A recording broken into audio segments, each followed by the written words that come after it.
السلام عليكم ورحمة الله وبركاته.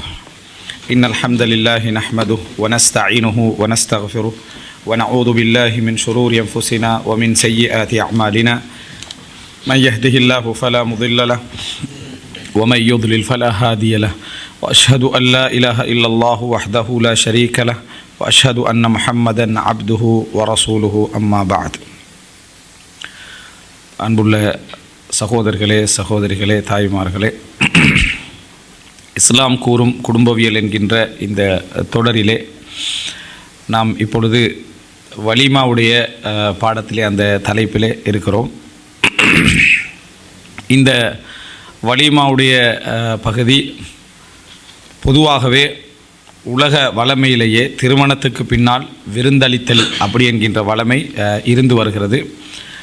இந்த வலிமா என்பதும் அதே அமைப்பிலே ரசூலுல்லாஹி ஸல்லல்லாஹு அலைஹி வஸல்லம் மார்க்கத்தை சொல்வதற்கு முன்னாலே அந்த சமுதாயத்திலே இருந்த அரபுகளுடைய வளமைகளிலும் ஒன்று. திருமண விருந்து என்பது ஒரு புதிய ஒரு அம்சம் அல்ல. சமுதாய வளமையில் இருந்த ஒன்றை இஸ்லாம் வலியுறுத்தி இருக்கிறது. இப்படி நிறைய விஷயங்கள் இருக்குது. சமுதாயத்தில் இருந்தவைகளை இஸ்லாம் வலியுறுத்திய அம்சங்கள் என்று அதில் ஒன்று தான் இந்த வலிமா அப்படின்னு சொல்கிறது. வலிமா என்றது அரபுடைய வளமையில் நீங்கள் பார்த்தீங்கன்னு சொன்னால் சாப்பாடு, உணவு, விருந்து, ஓம்பல் எல்லாத்துக்குமே வலிமான்னு சொல்லப்படும். திருமண சாப்பாட்டுக்கு மட்டும் தனியாக சொல்கிறதில்லை. உதாரணமாக வலிமத்துல் அசதுன்னுவாங்க. சிங்கத்துடைய வலிமாண்டா ஒரு மான வேட்டையாடி இருந்தால் அதுக்கு பேர் என்ன? அது ஒரு வலிமா தான் அது வளமையில். அதே போல் அல் வலா இம் அப்படி என்று சொல்லி என்ன இப்னு தூலுண்ட ஒரு புத்தகம் இருக்குது. வலா இம் அப்படின்னா வலிமாக்கள் அப்படின்ற அர்த்தம். அப்படின்னா அதில் எல்லாம் கொண்டு வருவார். அக்கீக்கா சாப்பாடை கொண்டு வருவார், மற்ற சாப்பாடுகள் எல்லாம் கொண்டு வருவார். அது பேர் அல் வலா இம் அப்படின்னு. அப்போது இந்த எல்லா கருத்துலேயும் வலிமா அப்படி என்று சொல்கிறது யூஸ் பண்ணப்பட்டிருக்குது. அதே நேரம் வலிமா அப்படின்னு பொதுவாக சொல்லப்பட்டால் அது திருமண விருந்தை தான் என்ன செய்யும் குறிக்கும். வலிமாண்ட சொல்லுக்கு எல்லா விருந்துகளுடைய அர்த்தங்கள் இருந்தாலும் சரி, வலிமாண்டு பொதுவாக சொல்லப்படுற நேரத்தில் அது திருமண விருந்தை தான் என்ன திருமண விருந்தை தான் அது குறிக்கும். எனவே வலிமா அப்படி என்று சொல்கிறது கல்யாணத்தில் கொடுக்கப்படக்கூடிய அந்த சாப்பாட்டுக்கு தான் வலிமான்னு சொல்கிறது. ஆனால் எங்களோட சமுதாயத்தில் ஒரு வளமை ஒன்று என்னென்னா, கல்யாண சாப்பாடு வேறு, வலிமா வேறு. கல்யாண சாப்பாடு தமிழில் கொடுக்குறது, வலிமா அரபில் கொடுக்குறது. விளங்கிட்டா? இப்படி ஒரு இதொன்று இருக்குது. அப்போது மேரேஜ் ஃபங்க்ஷன் அது இங்கிலீஷில் கொடுக்குறது. இப்படி மூணு விதமான மெத்தடில் என்ன செய்கிறாங்க. நாங்கள் கல்யாண சாப்பாடுக்கெல்லாம் நாங்கள் போகிறதில்ல, வலிமாக்கு தான் போகிறதுன்ற. அது என்ன அரபில் போகிறது தமிழில் போகாமல்? அப்போ அது ஒரு சொல் வித்தியாசம்ன்றது விளங்கலை. அது ஏன் அப்படி உருவாகிச்சன்றதுக்கு ஒரு காரணம் இருக்குதான். அதாவது வீண் விரயங்களோட இஸ்லாம் சொல்லாத விருந்துகள் எல்லாம் கொடுத்து கொண்டிருக்கிற சந்தர்ப்பத்தில் சுன்னத்தான முறையில் கணவன் மட்டும் என்ன, அதாவது அந்த மணமகன் தரப்பார் கொடுக்கக்கூடிய அந்த சாப்பாடு ஒன்று இருக்குது என்றதை நம்ம அறிமுகப்படுத்துகிற டைமில் ஹதீஸில் வரக்கூடிய வலிமா என்ற வார்த்தையை சொல்லி அறிமுகப்படுத்தினதுனால மக்கள்கிட்ட சரியான திருமண விருந்துன்றது வலிமா தான் அப்படின்ற அந்த பயன்பாடு வந்துட்டு அது ஒரு காலத்துக்கு ஓகேயாக இருந்தாலும் சரி, இப்போ கட்டாயமானுடைய விளக்கம் எங்களுக்கு என்ன செய்யணும், தெரிஞ்சாகணும். அப்போ அந்த நேரத்தில் அது ஓகே. இப்போயும் மக்கள் எப்படி பழகிட்டாங்கன்னு சொன்னால், கல்யாணம் ஒரு 500 சகன், வலிமா 50 சகன். கல்யாணம் ஒரு 500 சகன், பொன் வீட்டு சாப்பாடு ஒரு 500 சகன் கொடுப்பாங்க, மாப்பிள்ளை விட்டு சாப்பாடுன்னு சொல்லி ஒரு 500 சகன். வலிமாண்டு ஒரு பகுதி என்னது ஒரு 50 சகன். தாடி வச்சு ஜுப்பா போட்டு 5 நேரம் தொழுவுறாக்களுக்காக வேண்டி ஒரு வலிமா தான். நீங்கள் ஒன்றும் யோசிக்கான ஆடல் பாடல் டான்ஸ் அதெல்லாம் இருக்காது, ஃபோட்டோஸ் அதெல்லாம் இருக்காது. ஆண்கள் பெண்கள் வேறு தான் அப்படின்னு அவங்களுக்காக வேண்டி, அந்த மார்க்கத்தோடு தின்றவங்களுக்காக வேண்டி ஒரு சாப்பாடு. அதுக்கு முந்தின நாளும் அடுத்த நாளும் என்னது களை கட்டி இருக்கும். அந்த நாள் இவங்களுக்கு தீன்தாரிகள், அவங்க பேர் விளங்கிட்டா, தீன்தாரிகளுக்கான என்ன ஒரு உணவு விருந்து அப்படின்னு வலிமாண்டு வச்சுக்கிறது. இதெல்லாம் வலிமா. இது வலிமாண்ட பேருக்குள்ள இது வந்தாலும் இஸ்லாம் சொல்லக்கூடிய வலிமான்னு சொல்கிறது இப்படி ஒரு சிஸ்டத்தில் நடக்கிறது அல்ல. வலிமான்றது கல்யாணத்தில் நீங்கள் கொடுக்குற எல்லா சாப்பாட்டுக்கு பேரும் வலிமா தான். அது எத்தனை கொடுத்தாலும் வலிமா தான். சரியான வலிமாவும் இருக்குது, பிழையான வலிமாவும் இருக்குது. இப்படி தான் நினைக்கணும். வலிமாண்டாலே சுன்னத்தான பேரை நினச்சிடப்படாது. சரியான வலிமாவும் இருக்குது, பிழையான வலிமா இருக்குது. உதாரணமாக ஒரு சாப்பாட்டில் டான்ஸு கூத்து எல்லாம் இருக்கேன்னு வைங்களேன். எங்களை சமுதாயம் அதுக்கு வலிமான்னு சொல்லாது, அதுக்கு கல்யாண சாப்பாடுன்னு சொல்லும். ஆனால் இஸ்லாமிய அடிப்படையில் அது மார்க்கத்துக்கு முரணான வலிமா சொல்கிறதாங்க தான். மார்க்கத்துக்கு முரணான வலிமான்னு சொல்லாங்க. அது கல்யாண சாப்பாடுன்னு சொல்லுங்கன்றாங்க. அப்படி இல்லை. அரபி எப்படி சொல்லுவான்? அரபி கல்யாண சாப்பாடுன்னு சொல்லணுமே, அவன் எப்படி சொல்லுவான்? அப்போ அவன் வழிபாடு தான் என்ன செய்யணும், அவன் சொல்லணும். அப்போ அவனுடைய பார்வையில் வலிமா. நாங்கள் தமிழ் எங்களுக்கு 2 மொழியும் தெரிஞ்சு சொல்லி தப்பிட்டோம். இதை வந்து கூடாதுன்னு அது கூடுமெண்டு. அவன் 2 மொழி தெரியாது, அப்போ அவன் அரபில் தான் சொல்லி ஆகணும். அப்போ அரபில் சொல்லி ஆகிறன்னு சொன்னால் இது வந்து குர்ஆன் சுன்னாக்கு முரணான ஒரு வழிமாட்டு தான் அவன் என்ன செய்யணும், சொல்லணும். இது மார்க்கம் ஏற்றுக்கண்ட வழிமா, இது மார்க்கத்துக்கு முரணான வழிமா. அதே மாதிரி தான் நம்ம தமிழில் அந்த அரபு வார்த்தையை பயன்படுத்துகிறதாக இருந்தால் இந்த மாதிரி என்ன செய்யணும், சொல்லணும். ஆனால் நமக்கு தெரியாமல் சில சந்தர்ப்பத்தை அந்த மொழி கலவை ஒன்று ஏற்படும். இப்போ பேப்பர் தாள்ண்டுவோம், நடு சென்டர்ண்டுவோம், விளங்கிட்டா, நடுண்டா சென்டர் தான் விளங்கிட்டா. அதே போல் பேப்பர்ண்டா தாள் தா, கம் ஒட்டுறதுன்னு சொல்லுவோம், கம்மண்டா ஒட்டுறதாண்டு, அந்த மாதிரி கொஞ்சம் சொற்கள் இருக்குது. இந்த பயன்பாடு மாதிரி வலிமா அப்படி என்று கெச் பிடிக்கிறது, விளங்கிட்டா, கெச்சண்டா பிடிக்கிறது தான். அப்போ இது ஒரு அந்த சொல்லு வந்து அப்படி ஒன்று கலக்கிற ஒரு தன்மை ஒன்று இருக்குது. லிங்குவிஸ்டிக் அப்படின்ற ஒரு துறையை எடுத்துக்கிட்டிங்கன்னா அதில் சொற்கள் சம்பந்தமான பயன்பாடுகள் சம்பந்தமாக நிறைய இருக்கும், லிசானியாத்துண்டு. இதில் மாதிரி இந்த சொற்கள் வந்து ஒன்றோடு கலந்ததில் வலிமாவுடைய பயன்பாடு வந்து எங்களுக்கு என்னது, அதாவது சரியான இதுக்கும் இது வந்து தவறான இதுக்கும் பயன்படுத்தும். கல்யாண சாப்பாடுக்கு அவங்க வரமாட்டாங்க. அதுவும் இன்னொரு விஷயம் என்னென்னா, மார்க்கம் எங்களுக்கு மாதிரியும் அந்த அவங்களுக்கு வேறு, அவங்க 2-3 மார்க்கத்தை பின்பற்ற மாதிரியும் நீங்கள் தைரியமாக வரலாம், பிரச்சனை இல்லை, வலிமா அடிப்படலாம் சார். நாங்கள் எதுவும் நீங்கள் எந்த மார்க்கம், உங்களோட மார்க்கத்தானா? அப்போ அவங்க எதுவும் செய்வாங்களா? எங்களுக்கு ஏற்ற மாதிரி ஒரு பகுதி அவங்க செஞ்சு வச்சுக்கிறாங்களா, வந்து உட்காந்துட்டு போகிறதுக்கு. அப்போது வேறொரு மதம் மாதிரியே நம்மளை என்ன செய்வாங்க, அந்த வழிபால டீல் பண்ணுவாங்க. கல்யாண விஷயத்தை நீங்கள் பாருங்கள், மார்க்கத்தோடு உள்ளவங்களை வேறொரு மெத்தடில் டீல் பண்ணுவாங்க. ஏன்னா அதை பெரும்பாலும் 90% மார்க்கம் பேசுகிறவங்க காணாமல் போகிற இடங்களில் அது உண்டு. எவ்வளோதான் இஸ்லாம் அது இதெல்லாம் பேசிட்டாலும் குர்ஆன் சுன்னா அடிப்படையில் நடைபெறுமென்று எல்லாம் சொல்லிட்டாலும் அங்கே என்ன செஞ்சுருவாங்க, காணாமல் போகக்கூடிய ஒரு சிச்சுவேஷன் இருக்குது. அப்போ அதுக்காக வேண்டி அவங்க என்ன செய்வாங்கன்னா, நீங்கள் எப்படி விரும்புகிறீங்களோ அது மாதிரி தான் இருக்குமென்னு சொல்லுவாங்க. அப்போ இந்த வலிமா என்ற வார்த்தை வந்து முதலாவது புரிஞ்சுக்கொள்ளணும். அதாவது எல்லா விதமான உணவுகளுக்கும் சொல்லப்படும். அரபில் வந்து திருமண இதுக்கு குறித்து சொல்லப்படுற வளமை உண்டு. அந்த அடிப்படையில் தமிழில் நம்ம சொன்னோம்னா மார்க்கத்துக்கு முரணானது வலிமா தான், மார்க்கத்துக்கு உடன்பட்டதும் வலிமா தான். நடக்கிற இதை வச்சு தான் என்ன செய்யணும், தெரிஞ்சுக்கிறோம். இது ஏன் நம்ம கட்டாயம் உணர்த்த வேண்டியிருக்கேன்டா, இல்லை இப்படி நம்ம சொல்ல விட்டுறலாம் தானே, எப்படி நல்ல சரியான முறையில் நடக்கிறதுக்கு வலிமான்னு சொல்லட்டும், பிள்ளையாக நடந்தால் வலிமா இல்லைன்னு சொல்லட்டும். அப்போ அது எங்களுக்கு நல்ல ஒரு அடையாளமாக இருக்கும் தானே, அப்படின்ட்டு விட்டுறலாம் தான். ஆனால் ஒரு காலம் வரலாம் என்னென்னா, வலிமா என்று நடத்தி வலிமாண்ட பேரை போட்டுருவாங்க, வேண்டியதை செய்யலாம் அப்படின்னு ஆகிரும். வலிமா தானே நடந்துச்சு, வேண்டியது செய்யலாம்னு ஆகிரும். ஏன்னா வலிமாண்டா நல்லதுக்கு அடையாளம்.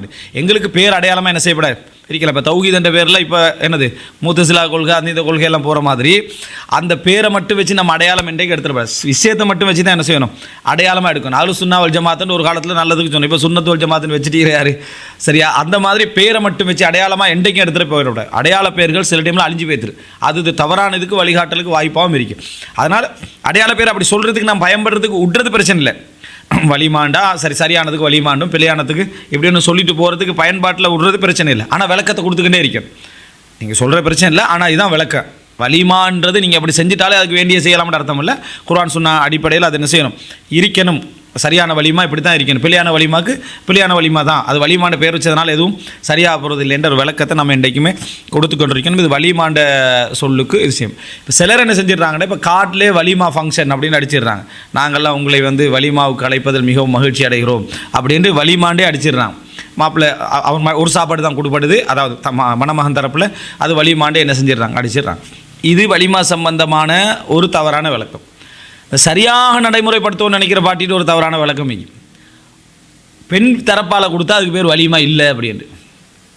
பெண் தரப்பால் கொடுத்தா வலிமா இல்லை. அப்போ சரி, இப்போ அரபு உலகத்தில் ஒருத்தன் இருக்கிறான், அவள் பெண் தரப்பால் கல்யாணம் சாப்பாடு கொடுக்க அவன் என்ன சொல்லுவான், அவனு ஏதாவது சொல்லணும் தானே. அது வெறுமனே தாம் அப்படின்னு சொல்லுவானா, இஜித்திமா அல்ல தாம் அப்படின்னு சொல்லுவானா, அப்படி இல்லை. அதுக்கும் வலிமானு தான் சொல்கிறது. அதுக்கும் வலி. திருமணத்தை ஒட்டி நீங்கள் என்ன சாப்பாடு கொடுத்தாலும் அதுக்கு பேர் என்ன, வலிமா தான். திருமணத்தை ஒட்டி நீங்கள் ஒரு சாப்பாடு கொடுத்தாலும் சரி, 2 கூடுமா கூடான்னு 2ஆக பார்ப்போம்.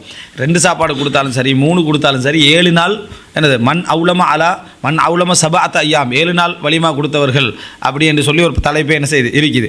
அப்போது 7 நாள் கொடுத்தாலும் சரி, ஒருத்தர் ஊரில் ஒன்று கொடுத்துட்டு வெளிநாட்டுக்கு வந்து சரி இங்கே உள்ளவங்களுக்கு ஒரு வலிமா கொடுப்போம்னா அதுக்கு பேரும் என்ன, வலிமா. ஊரில் ஒன்று கொடுத்தாச்சு இதுக்கு வலிமான்னு சொல்ல வேணாம் அப்படின்னு சொல்கிறது இல்லை. வலிமான கல்யாணத்தை ஒட்டி நீங்கள் என்ன சாப்பாடு கொடுத்தாலும் அது அதே தான். அதே போல் என்னது தாம் உருசண்ட வார்த்தையில் ஹதீஸில் என்ன செய்யுது வருது, கல்யாண சாப்பாடு என்று வலிமாக வருது. தாம் உருஸ் கல்யாண சாப்பாடு. இன்றைக்கும் உருஸ் எடுக்கிறேன்னு ஊரில் சொல்லுவாங்க. உருசு எடுக்கிறேன் என்னது, விழா எடுக்கிறதுக்கு என்ன உருசு எடுக்கிறது அப்படின்னு சொல்லுவாங்க. அரூசண்டா மாப்பிள்ளைக்கு என்ன செய்கிறது சொல்கிறது, அரபில் அரூசண்டா மாப்பிள்ளை தான்.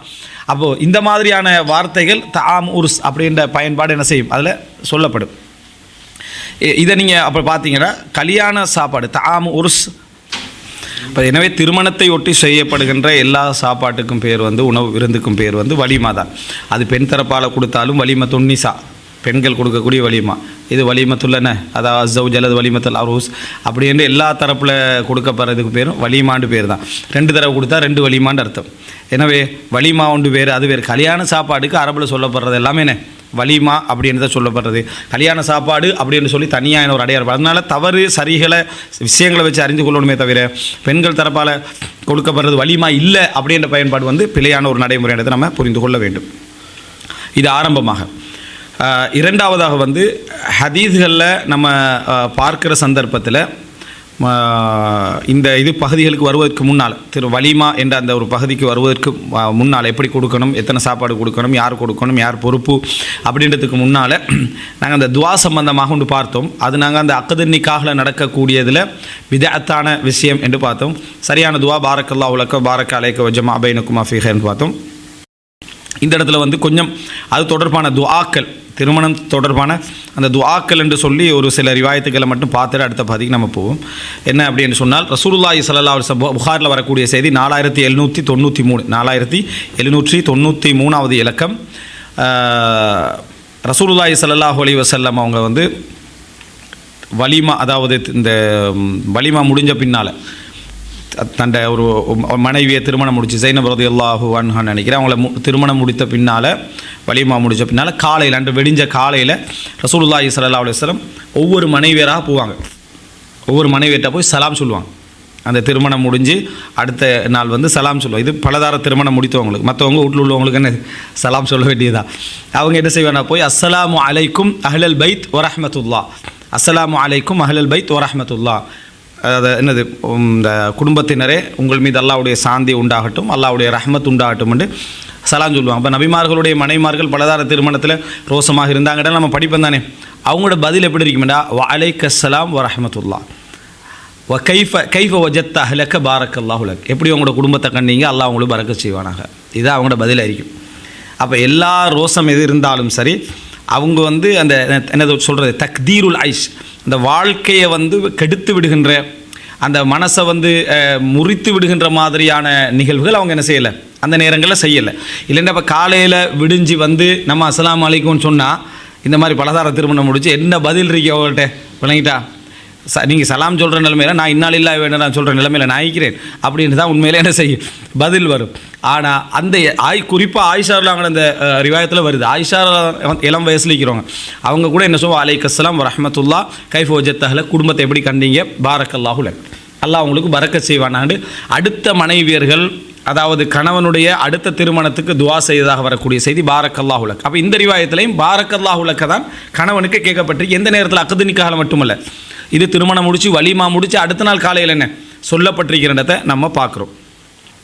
இரண்டாவது செய்தி என்னன்னு சொன்னால் சஹீல் புகாரியில் 5155வது இலக்கத்தில் வரக்கூடிய செய்தி என்ன அப்படின்னா, இதில் வந்து அப்துல் ரஹ்மான் பின் அவுஃப் ரசூலுல்லாஹ் கேட்குறாங்க, நீங்கள் கல்யாணம் முடிச்சிட்டிங்களான்னு கேட்டு எல்லாத்துக்கும் பிறகு பாரக்கல்லாஹு லக் அவுலிம் வலோ பிஷாத், அல்லாஹ் உங்களுக்கு பரக்க செய்வானாக, ஒரு ஆட்டையேனும் வலிமாவாக என்ன செய்யுங்க கொடுங்க அப்படின்னு. இதுலேயும் ரசூல் ஸல்லல்லாஹு அலைஹி வஸல்லம் என்ன துவா கேட்டதாக வருது, அதுவும் வலிமா அதாவது காலையில் மனைவியோடு சேர்ந்துட்டு காலையில் வரக்கூடிய அந்த டைம் சரியா.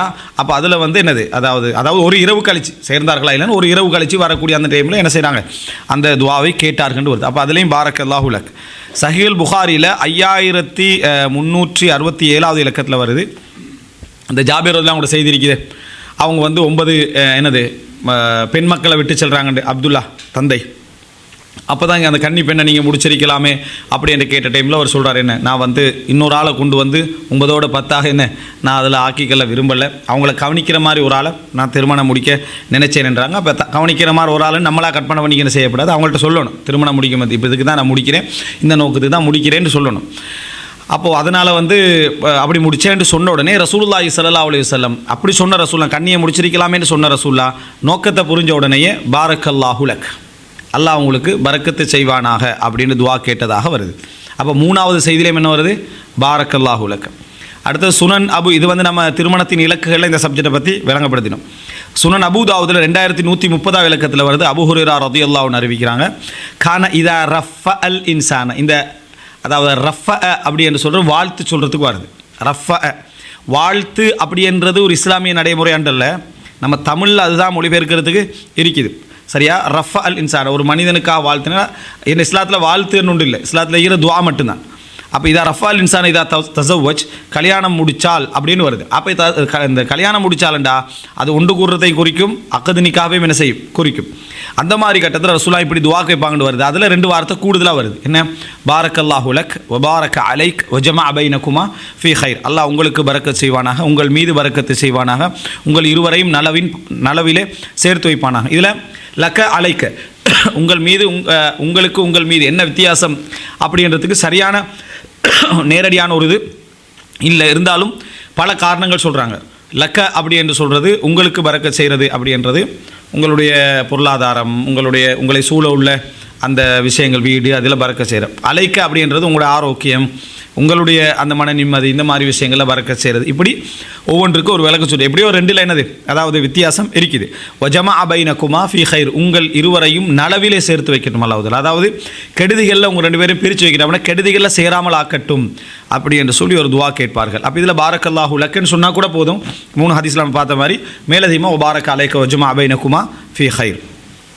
அடுத்தது என்னென்னா, இதே ஹதீஸ் திருமிதியில் 1091வது இலக்கத்திலையும் வருது.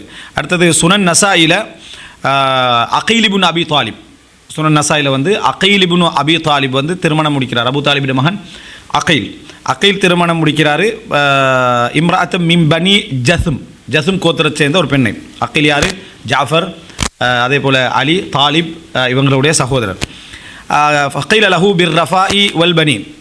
அப்போது அந்த இடத்துல எல்லாரும் வந்து பிர் ரிஃபாஇ வல் பனீன், வாழ்த்துக்கள், நிறைய பிள்ளைகள் கிடைக்கட்டும், நீடூடி காலம் வாழ்க, வணங்கிட்டா பல்லாண்டு காலம் வாழ்க, பல்லாண்டு காலம் வாழ்ந்தா பொல்லுணி தான் வாழணும், வணங்கிட்டா பல்லாண்டு காலம் பொல்லடி சுட தடி, பல்லாண்டு காலம் வாழ்க அப்படின்ட்டு இப்படி சொல்லுவாங்க. உடனே இவர் சொல்கிறாரு இப்படி சொல்ல வேணாண்டு, நான் சொன்ன வாழ்த்து இல்லைண்டு. அக்கீல் சொல்கிறார் இப்படி சொல்ல வேணாம். கால கூலு கமா கால ரசூலுல்லாங்க சொன்ன மாதிரி சொல்லுங்கள். இந்த நீடூடி காலம் வாழ்க, வாழ்த்துறதுலாம் எதுவா இல்லை, நீடூடி காலம் நீ யார் வாழ்த்துறது, நீயே நாளை பேத்துற விளங்கிட்டா.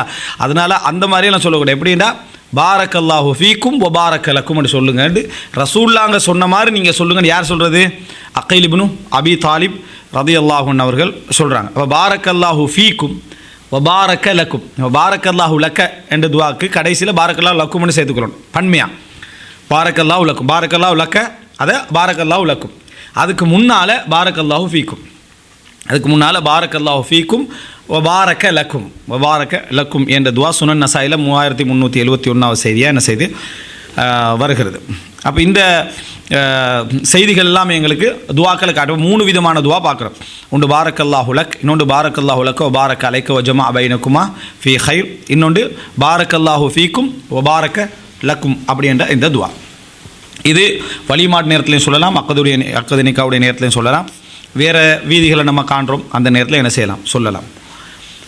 அடுத்தது வந்து இந்த துவா வந்து இந்த வாட்ஸ்அப்புகள் அங்கே இங்கே டைமில் நம்ம துவா போடுற டைமில் யோசித்து போடணும். ஸ்டிக்கர் எடுத்து போட்டுடுறது, சரியான ஸ்டிக்கர் அனுப்புகிறான்னு முதலாக பார்க்கணும். நிறைய பேருக்கு அரபில் இருந்தால் போட்டால் பாரக்கு அப்படின்றிருக்கேன், எதுக்கு என்று இருக்காது, புறவு பார்த்தா மாற்றி அனுப்பினதாகவும் இருக்கும். அதுவும் முதல் முக்கியம். 2வது துவா ஸ்டிக்கர் அனுப்பினா அது வந்து நீங்கள் துவா கேட்டதாக ஆகாது. அதில் வந்து நம்ம அந்த வார்த்தையை சொன்னாதான் பாரக்கல்லாஹு லக்க அண்டு நம்ம சொன்னாதான் அது துவா கேட்டதாக என்ன செய்யும் ஆகும். அடுத்தது இந்த ஸ்டிக்கர் துவாக்கள் வந்து உண்மையிலே ஒரு பிதத்தாகிருமோன்ற ஒரு கேள்வி ஸ்டிக்கர் துவாக்கள். ஏன்னா அந்த டிசைன் எல்லாம் பண்ணி போகுது. அது உண்மையிலே துவாவுடைய நோக்கம் அதில் வருதா, ஒரு இது வருதான்னு. ஒரு சைனா நம்ம போடுறோம்னா வேறு விஷயம். சைனாண்டா உங்களுக்கான துவா கேட்டுட்டோம் என்றதுக்கான ஒரு அடையாளமாக நம்ம என்ன செய்கிறோம், அதை போடுறோம். உண்மையிலே இங்கே துவா கேட்டோம்னு. ஆனால் அப்படி நிறைய பேர் நினைக்கிறது இல்லை. ஜனாசாவுக்கே அந்த துவா டைப் பண்ணி ரெடி பண்ணி வச்சுக்கிறாங்க. அல்லாஹு மஃபூரில் வரும் டக்குன்னு போட்டுருது, வணங்கிட்டா 5-6 குரூப்பில் போட்டிருப்பாங்களா ஜனாசாவை, அதை எடுக்கிற தடன்னு ஃபார்வர்ட் பண்ணுறது, அவருக்கு துவா கேட்டேன்றது. அப்படி ஒரு நிலைமை வந்துடும். அப்போ அது ஒரு மோசமான ஒரு நிலை. நம்ம அது வந்து ஒரு அடையாளமாக அனுப்பினாலும் நம்ம உண்மையாகவே என்ன செஞ்சிடணும், நம்ம துவா கேட்டு விட வேண்டும். ரைட். இந்த வலீமாவுடைய சட்டம் என்ன? இந்த வலீமாவுடைய சட்டம் என்ன? வலீமா கொடுக்கறது கட்டாயமா சுன்னத்தா? இது வந்து ஒரு கருத்து முரண்பாடு இருக்குது. வாஜிப் என்று சொல்லக்கூடிய அறிஞர்கள் மீக்கிறாங்க, சுன்னத் அப்படின்னு சொல்லக்கூடிய அறிஞர்கள் மீக்கிறாங்க. வாஜிப் அப்படி என்று சொல்கிறதுக்கான நேரடியான ஆதாரங்களை வந்து உண்மையிலே காண முடியலை. வாஜிப் கட்டாயம், ரசூலுல்லாஹ் அப்துர் ரஹ்மான் இப்னு அவுஃபுக்கு அவுலிம் வலவ் பிஷாத், ஒரு ஆட்டை கொண்டேனும் நீங்கள் வலிமா கொடுங்க அப்படின்னு சொன்னாலும் அந்த வார்த்தையை வந்து கட்டாயம் என்ன வலிமா கொடுக்கணும் அப்படின்றதுக்கான வார்த்தையா அப்படின்ற புரிதலில் கொஞ்சம் இதுகள் இருக்குது. இப்போ நேரடியாக கட்டளையிட்டால் அது ஓகே. இங்கே ரசூல் ஸல்லல்லாஹு அலைஹி வஸல்லம் அவுலிம் வலவு பிசாத், ஒரு ஆட்டை கொண்டேனும் வலிமா கொடுங்க அப்படி என்று சொல்கிறது கட்டளைக்காக இருக்குமா, வலியுறுத்தலுக்காக இருக்குமா, அந்த ஒரு ஆட்டை கொண்டேனும் என்றதுக்காக என்று சொன்னதா அப்படின்ற கேள்விகள் இருக்குது. எப்படியாக இருந்தாலும் யாலானுன் நிக்காஹ் என்ற அடிப்படையில் இதுதான் இருக்கின்றா அது வாஜிபாயிரும். எப்படி திருமணத்தை இந்த மூலம்தான் பரத்துறது, வேறு வழியில் அது நடக்கலை. அக்கது நிக்கால ஒரு ஆள் தான் என்ன செஞ்சார், வாப்பா வந்தார், என்ன அக்கது நிக்கா நடத்தினார், போனார், சாட்சியம் எதுவும் இருக்கலை. அப்போ திருமணத்தை என்ன செய்யணும், இப்போ பகிரங்கப்படுத்தணும். அதுக்கு இந்த வலிமா தான் இருக்குமா இருந்தால் அந்த நேரத்தில் அவருக்கு என்ன செஞ்சிடும், யாலான் என்ற அடிப்படையில் வந்தால் அது வாஜிபாயிரும். திருமணத்தில் யாலான் மிக முக்கியம். அலினுன் நிக்கா, திருமணத்தை பகிரங்கப்படுத்துங்கள், அறிவியுங்கள் அப்படின்னு ரசூலுல்லாஹ் சொன்னாங்க. அப்போ அந்த அடிப்படையில் இது நம்ம அது செய்யணும். அடுத்தது இந்த பலதார மனம் இருக்குதானே, அதில் இந்த முடிக்கிற பாட்டியிட செய்தி ஒன்று பரவிடும். இவர் என்ன முடிக்க போகிறான், இவர் அவரோட கோச்சுக்கிறோம், உங்களுக்கு யார் இதெல்லாம் சொல்ல சொன்னது அப்படின்றது. நீ இப்போ திருமணம் தானே முடிக்க போகிறாய், அந்த செய்தியை யாராக ஒருத்தர் சொன்னால் அவருக்கு ஃபோன் பண்ணி என்ன நீங்கள் எப்படி பரத்துற, ஃபஸ்ட் ஒய்ஃபுக்கு செய்தி போனால் அப்புறம் அவ்வளோதான் அப்படின்ற ஆளினுக்கான ஹதீஸில் வருது. திருமணத்தை பரத்துங்கள் அறிவியுங்கள்னு வருது. நீ இந்த மாதிரி என்ன நடந்து கொள்கிற சிஸ்டமாக இருந்தால் நீ முடிக்கிற கல்யாணமாக வேறு ஏதாவதா அப்படின்னு கேட்குறேன். ஏன்னா திருமணத்தில் யார் யாழான் பண்ணாலும் அதை என்ன செய்யலாது, தடை செய்யலாது. ரகசியமாக வச்சுக்கிறோம் சார், நீ பேணிக்காத, ரகசியமாக சில இடங்களில் பேணிக்கிறோன்னு அதை அறிவித்தவன் மீது எந்த குற்றமும் என்ன செய்கிறதில்ல, ஏழாண்டில் வரப்போகிறதில்ல. ஒருத்தர் திருமணம் முடிச்சார்ன்ற செய்தி அவரும் பேணி தான் இருக்கணும், நம்முடைய எந்த கடமையும் இல்லை. ஏன்னா அலினுன் நிக்கா, ரசூலோட கட்டளை என்ன, திருமணத்தை பகிரங்கப்படுத்துங்க. அது உனக்கு ஏலாட்டி அந்த வேலையில் இறங்கிக்கப்படாது. அலினுன் நிக்கான திருமணத்தை பகிரங்கப்படுத்துங்கிறது மார்க்கத்தில் உள்ள ஒரு விஷயம். இது 2ஆம் திருமணம் 3ஆம் திருமணங்களில் இது என்ன செய்கிறதில்லை, அதை பேன்றதில்லை. கேட்டால் சுன்னத்தான் அடிப்படையில் இருக்கிற வாழ்க்கை ஹயாத்தாக போகிறன்றது சரியாகண்டா. மார்க்க அடிப்படையில் திருமணத்தை பகிரங்கப்படுத்துகிற செய்தி பகிரங்கப்படுத்தணும், பகிரங்கப்படுத்துறது சுன்னா. அந்த அடிப்படையில் இந்த ஹதீஸ்களை பாருங்கள். இப்னு உமர் இதில் அதாவது செய்திகளை பார்க்குறோம் என்னென்னா, திருமணத்துக்கு அழைத்தவருக்கு போகிறது வாஜிப்ன்றது தெளிவாக இருக்குது. திருமணத்துக்காக ஒருத்தர் அழைக்கப்பட்டால் போகிறது என்ன வாஜிப். இப்போ உதாரணமாக சஹீஹ் முஸ்லிமில் 1429வது இலக்கம் இப்னு உமர் ரலியல்லாஹு அறிவிக்கிறாங்க, ரசூலுல்லாஹி ஸல்லல்லாஹு அலைஹி வஸல்லம் சொன்னார்கள், இதா துஇய அஹதுக்கும் இலா வலீமதி உர்ஸின். இந்த வசனத்தை பாருங்கள், இலா வலீமதி உர்ஸ். உர்ஸண்டா கல்யாணம், உர்ஸண்டா கொண்டாட்டம், அதனால தான் உருஸ் எடுக்கிறன்றது. உருசண்டா கொண்டாட்டம், கல்யாணம்னு அர்த்தம். இலா வலிமத்தி உருஸ். அப்போ கல்யாண வலிமாவுக்கு தமிழில் சேர்க்கக்கூடாத வார்த்தையை அதில் சேர்த்து ஆகணும். கல்யாண வலிமா, அது என்ன கல்யாண வலிமா, கல்யாண சாப்பாடு வேறு, வலிமா சாப்பாடு வேறு தானே. அப்போ ஹதீஸில் ரெண்டும் சேர்ந்து வருது. இலா வலிமத்தி உருஸ், கல்யாண வலிமா அப்படின்னா கல்யாண சாப்பாட்டுக்கு அழைக்கப்பட்டால் ஃபல் யூஜிப், அவர் அந்த அழைப்பில் கலந்து கொள்ளட்டும், அதுக்கு பதில் சொல்லட்டும். எனவே வலிமாவுக்கு அழைக்கப்பட்டால் கட்டாயம் என்ன செய்யணும், போகணும் அப்படின்றத நம்ம புரிந்து கொள்ள வேண்டும். அதுபோல் சஹீல் புகாரியில் 2048வது இலக்கம் இந்த செய்தி, அதாவது வாஜிப் அப்படின்றதுக்கு முக்கியமாக வைக்கக்கூடிய செய்தி எது, அவுலிம் வலவு பிஷாத், ஒரு ஆட்டை கொண்டேனும் என்ன செய்யுங்க வலிமா கொடுங்கன்றதில் இது ஒரு முக்கியமான ஒரு செய்தி. அதாவது ஆக குறைந்தது ஒரு ஆடு இருக்கணும், வாஜிப் அல்ல சிறப்பு. ஆக குறைந்தது ஒரு ஆடு இருப்பது என்னது சிறப்பு அப்படின்றதுக்கு இது என்ன செய்வாங்க, இந்த செய்தியை சொல்லுவாங்க. காரணம் ரசூலுல்லாஹ் என்ன சொல்கிறாங்க, ஒரு ஆட்டை கொண்டேன்னு வலிமா கொடுங்க. ஆனால் அது அப்துர் ரஹ்மான் பின் அவுஃபுடைய பொருளாதார நிலையை வச்சு ரசூலுல்லாஹ் என்ன செஞ்சிருக்கலாம், ஏன்னா ஓரளவு வளர்ந்திருந்தார், அதை வைத்து சொல்லியிருக்கலாம். இதில் இன்னொரு முக்கியமான வாழ்க்கை படிப்பினையும் இருக்கு. அப்துர் ரஹ்மான் பின் அவுஃப் மக்காலேருந்து முஹாஜிரா வார ஹிஜ்ரத் செஞ்சு 0, மதீனாக்கு வார டைமில் 0. அவர் செஞ்ச பிஸ்னஸ் என்ன, உணவு வியாபாரம் அல்ல, ட்ரெஸ்ஸு துணிமணிகளுடைய வியாபாரம் தான் அவர் செஞ்சுட்டு இருந்தார். மதீனா ட்ரெஸ்ஸுக்கு சம்மந்தம் இல்லை. அங்கே உணவு வியாபாரங்கள், ஈத்தம்பழம், அது இது வயல்வெளி, இந்த மாதிரியான விஷயங்கள் தான் அங்கே. அப்போ சஅத் இப்னு ரபீட்ட கேட்ட உடனே அவர் என்ன, நான் உங்களுக்கு எல்லாத்தையும் பிரித்து தாரேன் அப்படின்னு சொன்ன டைமில் அவர் என்ன, துல்லனி அலா சூக் பனி கைனுக்கா, சூக் பனு கைனுக்காவுடைய அந்த மார்க்கெட்டை எனக்கு என்ன செய்யுங்க காட்டி தாங்கண்டார். மார்க்கெட்டுக்கு போகிறாரு, கொஞ்சம் பால் கட்டி பாலாடைகள் அது இதெல்லாம் கொண்டு போய் வைத்து விற்கிறார். வேறு பிஸ்னஸ், அவர் வேறொரு பிஸ்னஸ் செய்கிறார். அப்துர் ரஹ்மான் பின் அவுஃப் யார், அவர் என்ன பிஸ்னஸில் இறங்குறான்னு பாருங்கள். அவருடைய பிஸ்னஸ் வேறு, பெரிய லெவலில் இருந்தவர் மார்க்கெட்டில் போய் நிற்கிறதுக்கு வெக்கப்படலை. மார்க்கெட்டில் போய் இந்த பிஸ்னஸ் பண்ணுறாருன்றது வெக்கப்படலை. முதலாவது விஷயம் இது. எங்களோட சமுதாயம் 2 வகையில் வெக்கப்படுத்து. ஒன்று, இவர் வெக்கப்படுவார், என்ன காரணமாண்டா என்னது, நான் இவ்வளோ பெரிய பிஸ்னஸ் பண்ணிட்டு இப்படி இறங்கிட்டேனே இவர் வெக்கப்படுறது. 2வது, அப்படியே அவர் வச்சாலும் சமுதாயம் வெக்கப்படுத்திடும், அவர்கிட்ட இறக்கம் காட்டுறது. எப்படி இருந்த நீங்கள் இந்த மாதிரி ஆகிட்டு என்ன செய்ய அல்லாட ஏற்பாடு, இது ஒரு விரக்தி குரூப் பண்ணுறீங்க, விளங்கிட்டா அனுதாபம் காட்டுற ஒரு விரக்தி குரூப். எதை செஞ்சாலும் பாருங்க இன்றைக்கு எப்படியே இருந்தவர் இவர் இப்படி ஆகிட்டார் அப்படின்னு நம்ம அவருக்கு முன்னால் இல்லாமல் நாங்கள் அனுதாபப்பட்டுக்கிறது பிழை இல்லை. அவருக்கு ஏதாவது உதவி செய்கிறதுக்கு அவருக்கு உற்சாகம் தான் கொடுக்கணும். அவர்கிட்ட போயே சொல்கிறது நீங்கள் இப்படி இருந்த நிலைமை இப்படி ஆகிட்டே, அல்லாஹ் தான் போதுமானவர், என்ன செய்ய, அல்லாஹுத்தால மனிதனுக்கு கஷ்டங்களை கொடுக்குறதாண்டு அவன் மனசை உருக்கிட்டு இந்த விரக்தி விட்டுற சைத்தாண்ட வழி தான் நல்லதை நினைக்கிறேன் நம்ம சரியா உருக்கிட்டு வந்துடுறது. அவன் அதை நினச்சி பழைய காலத்தை மறக்க நினச்சிருப்பான். நினச்சி என்னடா செய்ய எப்படி ஒரு வாழ்க்கையில் இருக்கிற மாதிரி அவனை கண்டாலே இவனுக்கு என்ன செய்ய பிரச்சனையாக பேசுறது. அதுக்கு பிறகு விரக்தி விட்டுறாள்ண்டு அவன் நம்பிக்கையை விட்டுறாள் மாதிரி அவன் நினைக்கிறான். ஆனால் விரக்தி விட்டுறாள் இந்த மாதிரி அப்துல் ரஹ்மான் பின் அவுஃப் அவங்கள்ட்ட சமுதாயத்தில் அப்படி இருந்திக்க மாட்டாங்கன்னு நினைக்கிறேன் 1-2 பேரை தவிர. அதனால் அவர் என்ன செஞ்சார், தைரியமாக தான் 2. 3வது பெரிய சிந்தனைகள் இல்லை. நமக்கெல்லாம் கீழே விழுந்தா அந்த பழைய பிஸ்னஸ் டாக்கர் உடஞ்ச உடனே எப்படி இருந்தோ அந்த இடத்த அடையணும். முயற்சி உடையார் இகழ்ச்சி அடையார் தமிழ் பழமொழியெல்லாம் எடுத்துக்கிட்டு விளங்கிட்டா இறங்குறது. என்ன நடந்தாலும் பழைய லெவலுக்கு போகணும்னு ஒத்த பழைய லெவலுக்கு கிட்ட வந்தாலும் என்னென்றாலும் உடனே ஃபஸ்ட்டு லெவலுக்கு நீங்கள் என்ன அடையலைன்ட்டு அவனை உற்சாகப்படுத்துகிற பேரில் அவனை இதாக்கிறது. இவர் பழைய லெவலே டார்கெட் பண்ணுறது. யார் இப்படி டார்கெட் பண்ண சொன்னது? தனக்கு வாழ்கிறதுக்கு எவ்வளோ அதுக்கான ஒரு முயற்சி எடுக்கணும். அவர் என்ன செய்கிறாரு, எடுக்கிறாரு. அடுத்தது லைஃப்பில் செட்டில் ஆகினது தான் உடனே திருமணம். அடுத்தது என்ன திருமணம்லாம் இப்போ அந்த லெவலில் எல்லாம் இல்லை. திருமணத்துக்கு இன்னும் டைம் இருக்கு. இப்போ தானே வந்து ஹிஜ்ரத் செஞ்சு வந்துக்கிறோம். காணி பூமி வாங்கணும், நிலம் வாங்கணும், அடுத்த வீடு கட்டணும், மற்ற விஷயங்கள் இப்படி செட்டில் ஆகிறேன்ட்டு ரசூலா மௌத்தாயிரம் அவர் செட்டில் ஆகிப்பார். ஆனால் கொஞ்ச நாள்லேயே திருமணம் முடிச்சுட்டு வந்துட்டார். அப்போ அவர்களுடைய வாழ்க்கையில் வியாபார வீழ்ச்சி, மனதைரியம், லைஃப்பில் செட்டில் ஆகிற எல்லா உதாரணங்களையும் பாருங்க. போ எல்லாம் வந்து ஒரு அழகான ரசூல் ஸல்லல்லாஹு அலைஹி வஸல்லம் எங்கேயாவது அந்த இடத்துல இவ்வளோ அவசரமாக என்னத்துக்கு முடிச்சிங்க, இவ்வளோ இங்கே மார்க்க பணிகள் இருக்குது, அது இருக்குது, எல்லாம் ஒரு செட்டில் ஆகிறதுக்கு வரோம்னு ரசூல்லாங்க பேசினதும் இல்லை. அதெல்லாம் ஒரு விஷயமாகவே அங்கே என்ன செய்யலை, கணக்கே எடுக்கலை. ரசூல் ஸல்லல்லாஹு அலைஹி வஸல்லம் யாரை முடிச்சிங்க? அன்சாரி பெண்கள் ஒரு ஆளை முடிச்சார். எவ்வளோ மகர் கொடுத்தீங்க? நவாத்தம் மின் தஹப், கொஞ்சம் தங்கம் என்ன செஞ்சீங்க கொடுத்தீங்க. அப்படி என்று சொன்னோன்னே ஒரு ஆட்டை கொடுத்தாவது வலிமா கொடுங்கன்னு சொன்னாங்களே தவிர ரசூல்லாங்க அப்போ அவங்கள்ட்ட லைஃப்பில் செட்டில் ஆகிறன்றது எவ்வளோ வேகமாக இருந்துச்சுன்னு பாருங்கள். அவங்க லைஃப்பில் செட்டில் ஆகுது தான். அப்போ எனவே இதுதான் அவர்கள்ட்ட இருந்து அல்லாஹ் தஆலா பரக்கத்து செஞ்சதுக்கான காரணம். இந்த செய்தியில் ரசூல் ஸல்லல்லாஹு அலைஹி வஸல்லம் அப்போது அந்த ஆக குறைஞ்ச அளவையும் இதில் வலிமால சொல்கிறாங்க.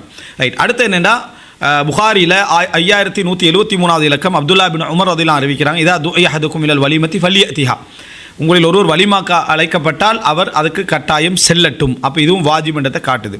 அடுத்து சஹீல் புகாரில் 5177வது இலக்கம் அபூ ஹுரைரா ரலியல்லாஹு அறிவிக்கிறாங்க, ஷர்ரு தஆமி தஆமுல் வலிமா, வலிமாக்களிலே மிக மோசமானது என்னது? தஆமுல் வலிமா. ஷர்ரு உணவுகளிலே மிக மோசமானது தஆமுல் வலிமா, வலிமாவுடைய உணவுன்னாங்க. இப்போ இதில் வலிமாவுடைய உணவுன்ற சொன்னாங்க. அல் வலிமான்ற திருமண உணவு தான். நேரில் வலிமத்து ஒரு சண்டெல்லாம் எதுவும் சொல்லலை. ஷர்ரு உணவுகளிலே மிக மோசமானது தஆமுல் வலிமா. அப்போ இந்த இடத்துல அரபுகள் அந்த கல்யாணத்தை குறித்து சொல்கிற அந்த வார்த்தையை ரசூலுல்லாஹ் என்ன செய்கிறாங்க, சொல்கிறாங்க வலிமாவுடைய அந்த உணவு தான். ஏன் அது மோசமானதுண்டா, யுதஆ லஹல் அக்னியா வ யுத்ரகுல் ஃபுகரா, பணக்காரர்கள் அதுக்கு அழைக்கப்படுகிறார்கள், அல்லது வசதி படைத்தவர் அழைக்கப்படுகிறார், அல்லது செல்வாக்குடையவர்கள் சமுதாயத்தில் அந்தஸ்துள்ளவர்கள் அவர்கள் அழைக்கப்படுகிறார்கள், ஏழைகள் விடப்படுகிறார்கள். ஏழைகளை கூப்பிடுறது விரும்புறதில்லை. வமன் தரக்க தஅவத, யார் அந்த அழைப்புக்கு பதில் சொல்லவில்லையோ ஃபக்கது அஸல்லாஹ வ ரசூலா, அவர் அல்லாஹ்வுக்கும் ரசூலுக்கும் மாற்றம் செய்து விட்டார். இந்த ஹதீஸை 2 மாதிரி புரிஞ்சுக்கலாம். ஒன்று, அதாவது வலிமாவுடைய இயல்பே இதுதான் என்று புரிஞ்சுக்கொள்வது. அதாவது எவ்வளவுதான் ஒரு மனுஷன் நினைச்சாலும் சரி, தான் செல்வாக்குள்ளவர்களையும் வசதி படைத்தவர்களையும் அழைப்பதிலிருந்து அவனுக்கு என்ன செய்யலாது, விலகிக்கொள்ள முடியாது. வலிமால கொஞ்சமாவது இருக்கும், சொல்லாட்டி என்ன நினைப்பார், அவர் கொஞ்சம் சொல்லத்தானே வேணும் என்ற இந்த தன்மை வலிமால கொஞ்சமாவது என்ன செய்யும், இருக்கும். கொஞ்சம் வசதி படைத்தவங்களை எடுக்கிறதும் சில ஏழைகளை தள்ளி விடுற பழக்கமும் ஒரு மனிதனால் 100% அதில் என்ன செய்யலாம், தவிர்க்க முடியாமல் இருக்கும். அதனால் மோசமானது இந்த வலிமா சாப்பாடு, திருமண சாப்பாடு அப்படி என்ற கருத்துலையும் இதை என்ன செய்யலாம், புரிஞ்சு கொள்ளலாம். அப்படின்னா அது ஒரு சாப்பாடோடு நிறுத்திக்கிற மாதிரி, மிச்சம் கூட்டிக்கலாமல் ஒரு சாப்பாடோடு நிறுத்திக்கங்க, ஒரு நிர்பந்தத்துக்காக கொடுக்குற மாதிரி இந்த சாப்பாடுன்றது. ஆனால் அப்படி சிஃபத்தாக இருக்கக்கூடிய வலிமாவாக இருந்தால் நீங்கள் கட்டாயம் என்ன செய்யணும், அதுக்கு போகணும். போகாட்டியது பாவம் அப்படி என்று சொல்கிறது. அதாவது வலிமாவுடைய சிஃபத் இதுதான். ஒரு மனிதன் தவிர்க்க நினைக்கணும், அதில் அந்த மாதிரியான நிலைமையை தவிர்க்க நினைக்கணும். தவிர்க்க நினைச்சாலும் அவரால் 100% என்ன செய்யலாது, அதை தவிர்க்க இயலாது. நீங்கள் கட்டாயம் அந்த வலிமாக்கு என்ன செய்யணும், போயாகணும். இப்படியும் புரிஞ்சு கொள்ளலாம். இன்னொரு மாதிரி புரிஞ்சுக்கலாம்டா, வலிமாவில் கெட்ட வலிமா வந்து பணக்காரர்கள் அழைக்கப்பட்டு ஏழைகள் விடப்படுறது, நல்ல வலிமா வந்து பணக்காரர்களும் ஏழைகளும் அழைக்கப்படுகின்ற வலிமா அப்படின்னு 2ஆக புரிஞ்சுக்கலாம். வலிமாட சிவத்தே இதன்று இல்லை, நாங்கள் தவிர்க்கலாம் நினச்சா அப்படி என்று புரிஞ்சுக்கலாம். எப்படி புரிஞ்சுக்கனாலும் அந்த வலிமாவுக்கு போகிற பணக்காரர்கள் கூட அழைக்கப்பட்டார்கள் என்பதற்காக வலிமா தவிர்க்கிறது இல்லை. ஏன்னா அதில் வந்து அவருடைய எண்ணம் சார்ந்த விஷயம் தான் இருக்கே தவிர பணக்காரன் வலிமா தின்னப்படாது இல்லையே. அதனால் வந்து அவருடைய எண்ணம் சார்ந்த விஷயம் தான் இருக்கே தவிர தாராளமாக எந்த மாதிரி சாப்பாடாக இருந்தாலும், இந்த மாதிரி பணக்காரர்கள் ஏழைகள் விடப்படுகிறார் அழைக்கப்படுகிறார் எப்படி இருந்தாலும் சரி, அது உணவு சாப்பிட வரவங்க அவருடைய எண்ணத்தோடையும் சம்மந்தப்பட்டது. இவர் கட்டாயம் என்ன செய்யணும், அந்த அழைப்புக்கு பதில் சொல்லியாக வேண்டும். அது வாஜிப் அப்படின்றது இந்த செய்தி நம்ம அதாவது புரிந்து கொள்ளலாம். சஹீஹ் முஸ்லிமில் 1432 இலக்கத்தில் அபூ ஹுரைரா இந்த வார்த்தை வேறு மாதிரி வருது. எப்படின்னா யும்னஉஹா மையத்திஹா, அதுக்கு வரணும்னு நினைக்கிறவனை தடுப்பாங்க. வயுதா அலைஹா மையபா, அதுக்கு வர கூடான்னு நினைக்கிறவனுக்கு கூப்பிடுவாங்கன்ற ஹதீஸில் வருது. எப்படி வரணும்னு நினைக்கிறவன் ஏழை, அவனுக்கு அழைப்பு வராது. கூப்பிட்டாலும் போகிற ஐடியா இல்லாதவன் யார், வசதி உள்ளவன், அவனுக்கு அழைப்பு வரும் அப்படின்னு அதில் வருது. சொல்லிட்டு வமல்லம் யுஜிபி தஅவத ஃபகத் அஸல்லாஹு வ ரசூலா, யார் அந்த அழைப்புக்கு பதில் சொல்லவில்லை அவர் அல்லாஹ்வுக்கு ரசூலுக்கு என்ன செஞ்சார், மாறு செய்து விட்டார். அப்படின்னு என்ன, திருமண அழைப்புக்கு கட்டாயம் என்ன செய்யணும், போகணும். அதுக்கு போகாதவர் அல்லாஹ்வுக்கும் ரசூலுக்கும் மாறு செய்து விட்டார். ஒரு வலிமா அழைப்புக்கு போகாதவர் அல்லாஹ் ரசூலுக்கும் மாறு செய்து விட்டார். அப்படின்ற ஹதீஸில் நான் புரிஞ்சு கொள்கிறேன் என்னென்ன, ஏலான் அந்த திருமணம் பகிரங்கப்படுத்தப்பட வேண்டும் என்றது தான். மக்கள் அங்கு கிரௌடு கூடக்குள்ள அந்த திருமணம் என்ற அந்த அறிமுகம் பகிரங்கப்படுத்தப்படும் என்ற ஒரு நோக்கம்தான். அப்படின்றதுக்கு அந்த புரிதல் தான் சரியாக இருக்கும் என்றதுக்கு இந்த செய்தியை பாருங்கள். சஹீஹ் முஸ்லிமில் 1431 இலக்கத்தில் வருது. அபூ ஹுரைரா ரலியல்லாஹு அறிவிக்கிறாங்க, கால ரசூலுல்லாஹி ரசூலுல்லாஹ் சொன்னாங்க, இதா துஇய அஹதுக்கும், உங்களில் ஒருவர் அழைக்கப்பட்டால் ஃபல் யூஜிப், அவர் பதில் சொல்லட்டும். ஃபைன் கான சாயிமன், அவர் நோன்பாளியாக இருந்தால் ஃபல் யுசல்லி, அவர் அந்த அழைப்புக்கு வந்து பிரார்த்தனை செய்யட்டும். அப்படின்னா உணவு நோக்கமாக இருந்தால் நோம்பாளி வர வேண்டிய அவசியம் உண்டு என்ன இல்லை. நோம்பாளியாக இருந்தாலும் அவர் வரணும், வந்து சாப்பிடாம இருக்கட்டும், துவா செய்யட்டும், பிரார்த்தனை செய்யட்டும், அந்த இதுக்காக பிரார்த்தனை செய்யட்டும். வைன்கான முஃப்திரன் ஃபல்யதாம், அவர் அதாவது இந்த நோம்பு இல்லாதவராக இருந்தால் அவர் சாப்பிடட்டும். அங்கே வந்து சாப்பிட்றது வாஜிபெல்லாம் இல்லை. நோம்பாளியாக இல்லாமல் இருந்தால் கூட சாப்பிட்றது வாஜிப் இல்லை. ஒரு அழைப்புக்கு பதில் சொல்லணும் என்றதான் வாஜிப். நோம்பாளியாக இருந்தால் துவா செஞ்சுக்கலட்டும். அப்போ நோம்பாளியாக இருந்தாலும் வலிமாவுக்கு வாங்க அப்படி என்றால் நம்ம நோம்பாளியாக இருந்தால் போக மாட்டோம். நான் வரல ஒன்றும் இல்லை, நம்ம நோம்பாளி ஆகிறதால வரல அப்படின்னு சொல்லுவோம். நோம்பாளியாக இருந்தாலும் வலிமாவுக்கு வரணும்னா அது ஏலான் தான்.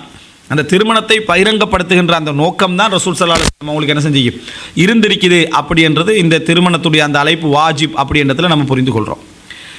இப்போ ரசூலுல்லாஹி ஸல்லல்லாஹு அலைஹி வஸல்லம் இதை வாஜிப் அப்படின்னு சொன்னதுக்காக நிறைய பேர் எப்படி வழங்கி வச்சுக்கிறாங்கடா, இப்போது வலிமா கூப்பிடுறது. இப்போ நம்ம வந்து இங்கே இருக்கிறோம், இங்கேருந்து ஒரு அழைப்பு வருது, நம்ம வெளிநாட்டில் இருக்கணும்னு வைங்களேன், வெளிநாட்டில் இந்த அழைப்பு வருது ஊரில், இப்படி தான் ஊரில் வலிமா வரணும், அப்படி வலிமாவுக்கு போகிற வாஜிப்ன்ற ரசூலுல்லாஹ் சொல்லிக்கிறாங்க. டிக்கெட்டை போட்டு என்ன செஞ்சிடுறது, போயிடுறது. அல்லது அவர் டிக்கெட் வாஜிப் நான் உங்களுக்கு அழைச்சிட்டேன், இந்த வாஜிப்பை நீங்கள் நிறைவேற்றணும், அதனால் வந்து உங்களுக்கு டிக்கெட் போட்டு விட்ருங்க அப்படி டிக்கெட்டை போட்டு பேத்துடுறது.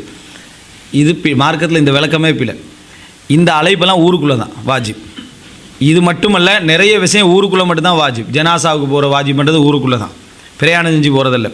ஜியாரத்து செய்கிறதுன்றது ஊருக்குள்ளே தான். ரசூலுல்லாஹ் சொன்னாங்க, நீங்கள் புனித பயணங்கள் போகிற, அதாவது ஒரு விஷயத்தை நல்ல விஷயத்துக்காக இந்த தொலை போகிறது அது போகிறது இந்த மாதிரி விஷயங்களுக்கு போகிறோன்னா 3 பள்ளிகளுக்கு தான் பயணம் செஞ்சு போகணும்.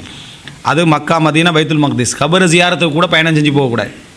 இன்னொரு ஊருக்கு கபர் ஜியாரத்து செய்கிறதுக்கு என்ன செய்யக்கூடாது, பயணம் செஞ்சு போகக்கூடாது. ஊருக்குள்ளே தான் என்ன செய்யணும், நம்ம வந்து ஜியாரத்துக்கு போகணும். இப்போ ஒரு இடத்துல மௌத்தாகிக்கிறாங்க, எங்களோட உறவினராக இருக்கலாம், நம்ம அந்த ஊருக்கு வேறொரு விஷயத்துக்கு போகிறோம், அப்போ போய் என்ன செய்யலாம், ஜியாரத்து செய்யலாம். இந்த ஜியாரத்துக்காகவே பயணம் போகிறதுன்றது மார்க்கத்தில் என்ன இல்லை. அவருக்காக பிரார்த்தனை செய்யலாம், அவருடைய கபருக்கு போகாமல் பிரார்த்தனை செய்யலாம்.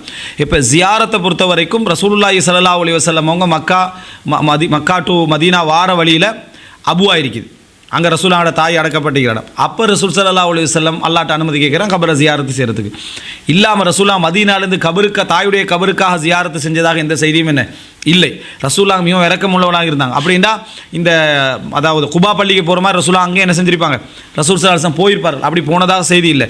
அவங்களுக்காக எப்பயும் நம்ம பிரார்த்திக்கலாம், எப்பயும். அதே மாதிரி தான் இந்த வலிமாவுடைய சப்ஜெக்டும். ஊர் விட்டு போய் செலவழிச்சுக்கிட்டு வாஜிப் செய்யணும்னு இல்லை. உதாரணமாக ஒருத்தருக்கு வந்து உதவெடுக்க தண்ணி இல்லை, அவருக்கு வந்து பொட்டில் இறக்கி 10 ரூபா கொடுத்து பொட்டில் வாங்கி என்ன செய்யலாம், உதவு எடுக்கலாமென்ட்டு அவர் தயமம் செய்யலாம்.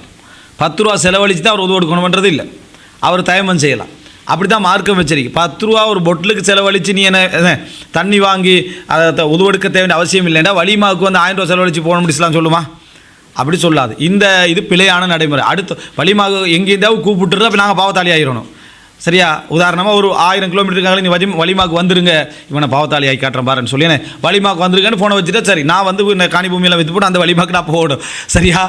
அதெல்லாம் இல்லை, அப்படியெல்லாம் மார்க்கு எதுவும் சொல்ல இல்லை. ஒரு சதம் நம்ம செலவழிக்க வேண்டிய அவசியம் இல்லை. ஊருக்குள்ளே நடந்து போகிற லெவலில் இருந்தால் சரி. வாகனத்துக்கு பெட்ரோல் அடித்து தான் போனாலும் வாஜிப் இல்லை. விளங்கிட்டா? உன்னோட வாகனத்துக்கு நீ பெட்ரோல் அடித்து செலவழித்து தான் போகணுமென்றாலும் உனக்கு அது வாஜிப் அல்ல.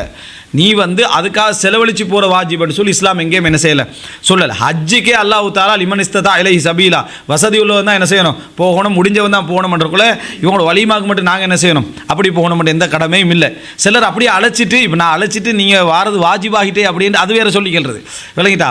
நீங்கள் அழைச்சிட்டு நம்ம வாரது வாஜிபாகிட்டேன்னு, இதெல்லாம் மார்க்கத்தில் அந்த விளக்கம் இல்லாதனால எந்த மார்க்க சட்டங்களாக இருந்தாலும் அது ஜனாசாவுக்கு போகிறது, அது போல் என்ன நோய் விசாரிக்க போகிறது, அல்லது என்ன ஒரு விருந்தழைப்புக்கு போகிறது, இந்த மாதிரியான விஷயங்கள், அதே போல் தயமம் செய்கிறதுக்கு தண்ணி தேடி போகிறதாக இருந்தாலும் பிரயாணம் செஞ்சு போகணுன்ற அவசியம் இல்லை. அப்படின்றத நம்ம புரிந்து கொள்ள செஞ்சா பிள்ளை இல்லை, அவருடைய நன்மைக்காக. அவருடைய நோயாளி ஒருத்தர் பயணம் செஞ்சு ஒருத்தர் என்ன செய்கிறாரு, நோயாளி பேத்து பாரு, நன்மையான விஷயம்.